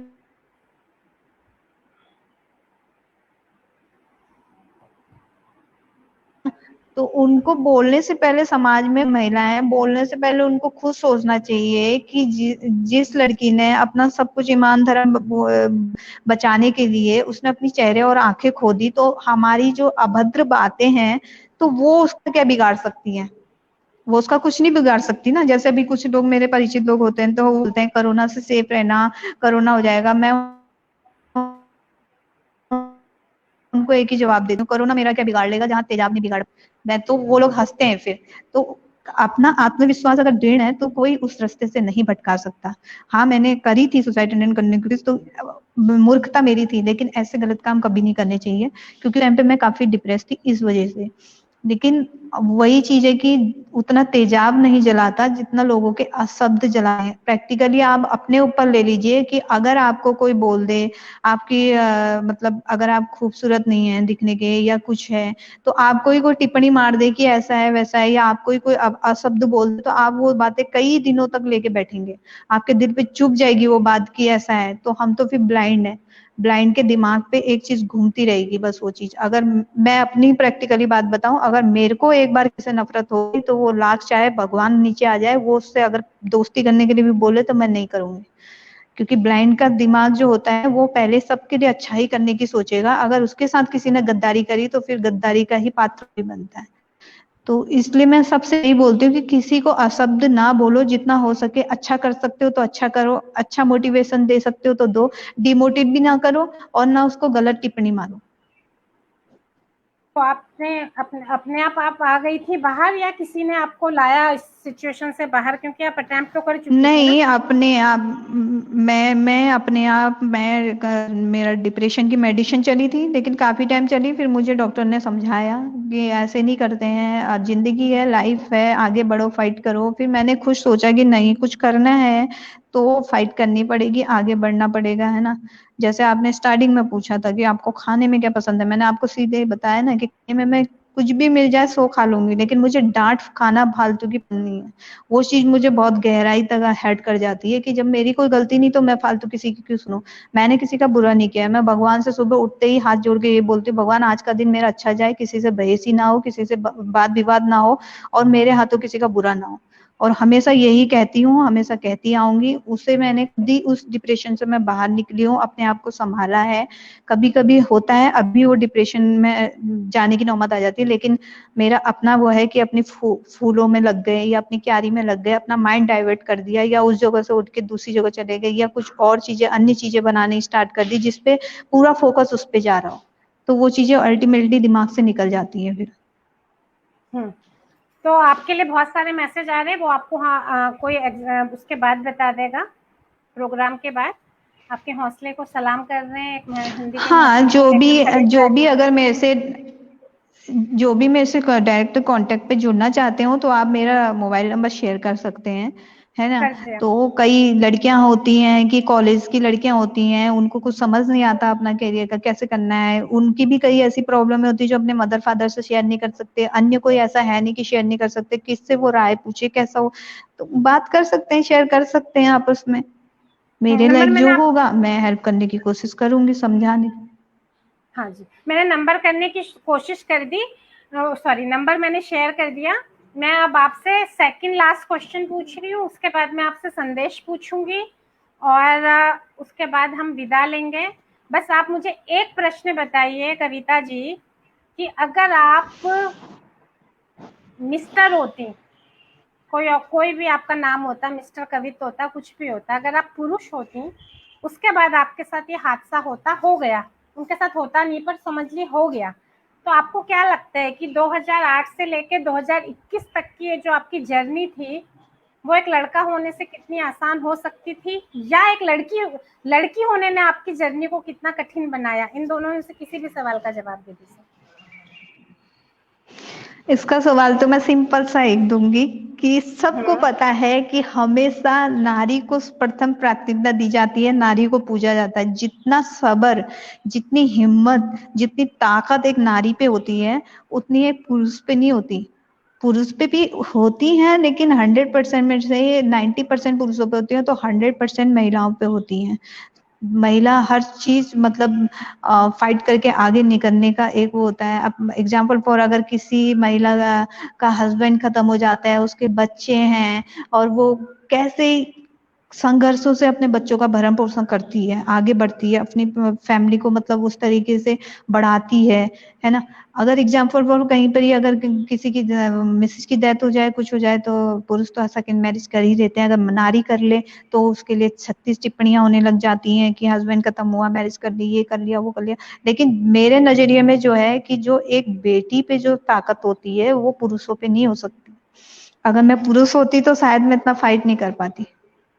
ओके, मुझे हमें लगा था कि आपके स्त्री होने ने आपकी जर्नी कठिन बनाई होगी, पर आपका कहना है कि स्त्री होने ने जो आपको ताकत दी, हालांकि वो जो आपको अपशब्द झेलने पड़े, जो बहुत सारी जो आपने दुर्घटनाएं सिर्फ लोगों की मानसिकता से झेली, उसमें तो आपकी स्त्री होने का हाथ था, बट आप कहती हैं कि ताकत। तो इससे मुझे एक क्वेश्चन और पूछना है कि आपका बहुत कुछ ले लिया 2008 ने, जो एक सामान्य मनुष्य के पास जो चीजें होती हैं वो ताकत आपकी छीन कम कर दी गई है।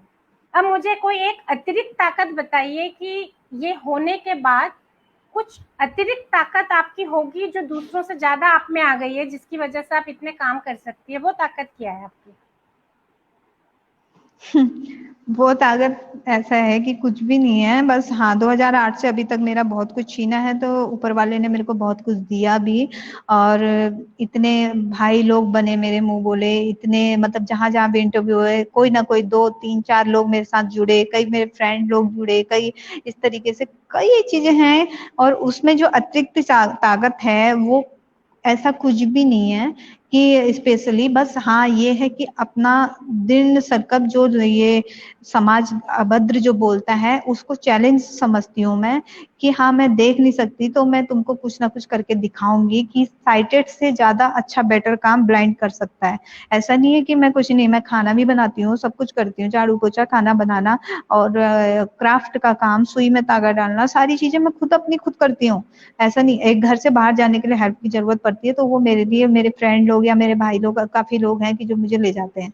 बाकी मैं अपनी शॉपिंग वगैरह ये सारी चीजें खुद ही करती हूँ, किसी पे डिपेंड नहीं हूँ, इंडिपेंडेंट हूँ। और हमेशा यही लोगों को भी बोलती हूँ कि दूसरों पे डिपेंड कभी रहोगे तो हमेशा मार खाओगे। तो इसलिए कभी ऐसा लाचार मत बनो कि भगवान से मैं एक ही प्रार्थना करती हूँ कि हाथ पांव सही सलामत है ना तो हम हर कुछ कर सकते हैं, सारे काम कर सकते हैं। हमारी ताकत जो है अंदर से अपने आप को बहुत मजबूत बनाना पड़ता है। हौसला, एक जीने का जो हौसला होता है कि दूसरों के लिए जीना है। मैंने आपको आज दिन में भी आपकी मदर को एक ही बात बोली थी ना कि आंटी आपको धन्यवाद है कि आपने ऐसी बेटी पैदा करी, मेरी माँ को भी धन्यवाद है, अन्य ऐसी महिलाओं को भी धन्यवाद है जो ऐसी बेटियां काम करती हैं। और क्योंकि भौतिक जो कार्य होते हैं, घर में खाना बनाना और अपने परिवार को चलाना, बच्चों को चलाना, हस्बैंड को चलाना, वाइफ को चलाना, ये तो भौतिक कार्य है। लेकिन उससे अलावा जो तुम समाज के लिए कार्य कर रहे हो वो हमेशा भगवान के खाते में जोड़ा जाता है कि आपने अपने परिवार को छोड़ के अन्य किन किन लोगों के लिए क्या क्या नहीं किया अपना त्याग करके। जो अपने परिवार के लिए किया वो तुम्हारे खाते में कभी नहीं लिखा जाएगा कि आज तुमने अपनी बीवी को बनारसी साड़ी दिलाई, तो आज अपने बच्चे को आईफोन दिलाया, तो वो भगवान के खाते में कभी नहीं जोड़ा जाता है। अगर आपने किसी गरीब को 100 रुपए का खाना भी खिला दिया ना तो वो भगवान के खाते में लिख दिया गया है कि आपने ये पुण्य का काम किया, अपने परिवार, अपनी फैमिली, अपने सारी चीजों को छोड़ के, भौतिक सुखों को। तो ये चीजें हमेशा मैं हर किसी को समझाती हूँ कि अगर हम दिन भर में 10 लोगों की भी हेल्प कर रहे हैं तो ऊपर वाले के खाते में जोड़ा जा रहा है। और अगर हम परिवार में 4 लोग हैं, दिन अपना बढ़िया करके अच्छी चीजें खा रहे हैं, घर में बढ़िया करके खा रहे हैं, बच्चे शान शौकत में एसी में बैठ रहे हैं, सारी फैसिलिटियां दे रखी है हमने, वो चीजें खाते में नहीं लिखी जाती।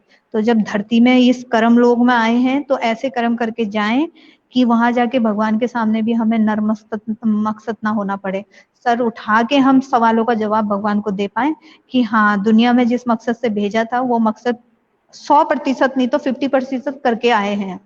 क्योंकि मैंने जो है 18 साल तक एक देखने वाली लाइफ जी है। 18 साल के बाद मेरी एसिड अटैक के बाद रोशनी गई तो मैंने अपने आप को वहां पे यही सोच के उठाया था, यही सोच के अपनी कमर बांधी थी कि इसमें भगवान की कुछ ना कुछ मर्जी है। एक दुनिया उसने मुझे दिखाई, वो दुनिया मेरी खत्म हुई तो अब मेरे को पुनर्जन्म मिला है ब्लाइंड की जिंदगी, तो मेरे को लोगों के लिए कुछ करना है। शायद मुझे भगवान ने समाज के लिए जिंदा रखा है कि मुझे किसी के लिए, समाज के लिए समाज सेवा करनी है करके। वरना समाज में तो कई लोग हैं कि आपको अच्छा करोगे तब भी बुरा बोलेंगे, गंदा करोगे तब भी बुरा बोलेंगे। बोलने के लिए तो मेरे से भी कई लोग बोलते हैं अरे तुम्हारी शादी नहीं हो सकती, तुमसे कोई लड़का शादी नहीं करेगा, ये नहीं करेगा। तो किसको भौतिक सुखों की पड़ी है? नहीं करेगा कोई तो ठीक है, नहीं करेगा तो मैं सोशल सर्विस में ही खुश हूँ। मेरी अपनी हॉबीज है, अगर मैं मैरिज कर लूँ, कल मेरे हस्बैंड को नहीं पसंद है जब सोशल सर्विस, आए दिन झगड़े होंगे, फिसाद होंगे, उससे अच्छा तो अकेली लाइफ अच्छी है। अपना हंसो खेदो कूदो अपना जो भी है। और मेरी मोस्टली आदत है बी पॉजिटिव रहने की, हमेशा खुश रहने की। इसलिए मेरी चेहरे की, जले हुए चेहरों के दाग के आगे जो चमक है वो मेरे खुश रहने की ही अपनी वो है। मैं कोशिश करती हूँ कि मैं ज्यादा से ज्यादा खुश रहूं। तो कविता जी ने अपना संदेश, अपनी ताकत, अपनी सारी चीजें खुद ही बता दी हैं। मैं थोड़ा सा भास्कर चौधरी जी का मैसेज पढ़ के मैं वाइंड अप कर रही हूँ। हरीश राय जी, हरिमोहन शर्मा जी, योगेंद्र आहूजा, रुचि राणा, रजनी नेगी, शिवी सिंह, शशिभूषण बडोनी जी, साधना मोहन आंटी, बहुत सारे लोग आपके लिए बहुत सारे मैसेज लिख रहे हैं। सबका नाम भी लेना पॉसिबल नहीं है। भास्कर चौधरी जी की माँ कवित्री थी, अभी शुक्ला चौधरी जी, अभी पिछले महीने ही उनका देहांत हुआ कोरोना से। उन्होंने कहा है कि वो इस दुनिया में नहीं है पर उनकी सारी रचनात्मकता लड़कियों को लड़कों के साथ कंधे से कंधा जोड़कर चलने के लिए प्रेरित करती थी। तो मैं आपकी संस्था से आगे भी जुड़ा रहूंगा, आगे भी मदद करता रहूंगा, और ये सब वो अपनी माँ की तरफ से करेंगे। ये उन्होंने तब लिखा जब आप मेरी और अपनी माँ के बारे में बात कर रही थी, है ना। अब मैं कार्यक्रम को वाइंड अप कर रही हूँ अपनी तरफ से, दर्शकों और सबका नमस्कार करते हुए। लेकिन हम कविता के अंतिम संदेश के साथ कार्यक्रम खत्म करेंगे। जब मैं अपनी बात कर लूंगी तो कविता दर्शकों से जो भी कहना चाहती है अपने बारे में, कोई संदेश या विदुष बैटन के बारे में या किंग्सयू की अपूर्ण सुंदर है जिस कार्यक्रम में आप आई, तो आपको उसके बारे में जो भी कहना है उन्हीं शब्दों के साथ हम अंत कर देंगे। मैं चाहती हूँ कि आपकी आवाज के साथ दर्शक कार्यक्रम से बाहर जाएं, इसलिए मैं अपना पार्ट पहले कर ले रही हूँ। तो जब मैंने इनसे पूछा कि तुम्हारी सबसे बड़ी ताकत क्या थी, तो बहुत बाद में करीब 10-15 वाक्य बोलने के बाद इन्होंने कहा है कि मेरी संकल्प शक्ति, मतलब जो भी इन्होंने बोला उसका निचोड़ संकल्प शक्ति था। संकल्प शक्ति से पहले वो लगातार बोलती चली गई हैं कि लोगों का साथ, दोस्त, इतने लोग, उसमें बहुत सारे नाम शामिल हैं। मैं 2-4 नाम जिन्होंने निस्वार्थ भाव से उनके साथ कंधे से कंधा मिला के साथ दिया है, मैं उनका नाम लेके वो नहीं करना चाहती कि निस्वार्थ भाव से किया और वो सिर्फ सारे समाज को एक साथ मान रही है, तो मैंने उन्हीं लोगों में सबको शामिल करते हुए मान रही हूँ। तो उन्होंने जब ताकत बोली, संकल्प शब्द बोलने के लिए भी 15 वाक्यों का डिस्टेंस ने काम किया। मैं आपको ये बताना चाहती हूँ बहुत जोर शोर से विदुष बैटन के हिसाब से कि अगर संकल्प शब्द बोलना भी है ना, अटर भी नहीं कर सकता व्यक्ति अकेले। इनकी बहुत तारीफें मैंने बहुत इंटरव्यू में सुनी है। मेरी इनसे ज्यादा बात नहीं हुई, मैं इनको ज्यादा जानी हूँ इनके बारे में अखबार में पढ़ के और वीडियोस वगैरह में देख के। मैं नहीं करना चाहती उतनी तारीफ। व्यक्ति की वो तारीफ कर रहे हैं और व्यक्ति को विक्टिम बना रहे हैं। मैं तो कहती हूँ आप संकल्प शक्ति शब्द भी अटर नहीं कर सकते समाज के बिना, बाकी तो बात ही छोड़ दीजिए। तो ताकत वो ये कह रही है कि उन्होंने समाज से गेन करी, जिसे हम भीतरी समझते हैं वो समाज से ही आता है। जो 2008 2 फरवरी को जो उन्होंने 18 साल की उम्र में जो अटैक उन्होंने झेला, वो भी समाज से आया था। वो एक अकेले बंदे के हाथ में जब एसिड आया था, उससे पहले वो बहुत सारे लोगों की मानसिकता में था और ये थक चुकी हैं थोड़ा। अदरवाइज इनका जो बहुत क्रोध इस बात में है कि इनसे लोगों की घूरती निगाहें, अपशब्द नहीं झेले जाते। और यही शब्द जो हम इतनी आसानी से बोल लेते हैं, सुन लेते हैं, तो एसिड तो पहले दिमाग में बनाना। क्यों कोई छोटी हिंसा का प्रतिकार नहीं होता? क्यों नहीं होता? मैं सिर्फ इतना बोलना चाहती हूँ कि वो एसिड भी समाज से आया था। समाज चाहता तो उसको पहले से रोक सकता था, अभी भी रोक सकता है। और जो ताकत कविता को मिलेगी वो भी समाज से आएगी। ना हम पहले वाली दुर्घटना से मुंह मोड़ सकते हैं और ना हम इससे मुंह मोड़ सकते हैं कि जो उसके साथ अच्छा होना है वहाँ भी हमारा सपोर्ट चाहिए, वहाँ भी हमारी रिस्पॉन्सिबिलिटी चाहिए। और कविता जी को भी ये चीज का एहसास होना ही चाहिए कि वो आपकी गलती थी, वो भी समाज की थी कि हमने प्रतिकार नहीं किया हिंसाओं का। हम उसको काम करने देते हैं, जब तक वो बहुत ज्यादा नहीं बढ़ जाती है हम उसके लिए फाइट नहीं करते हैं। बड़ी होने के बाद भी व्यवस्था और सरकार और समाज बहुत कुछ नहीं करती।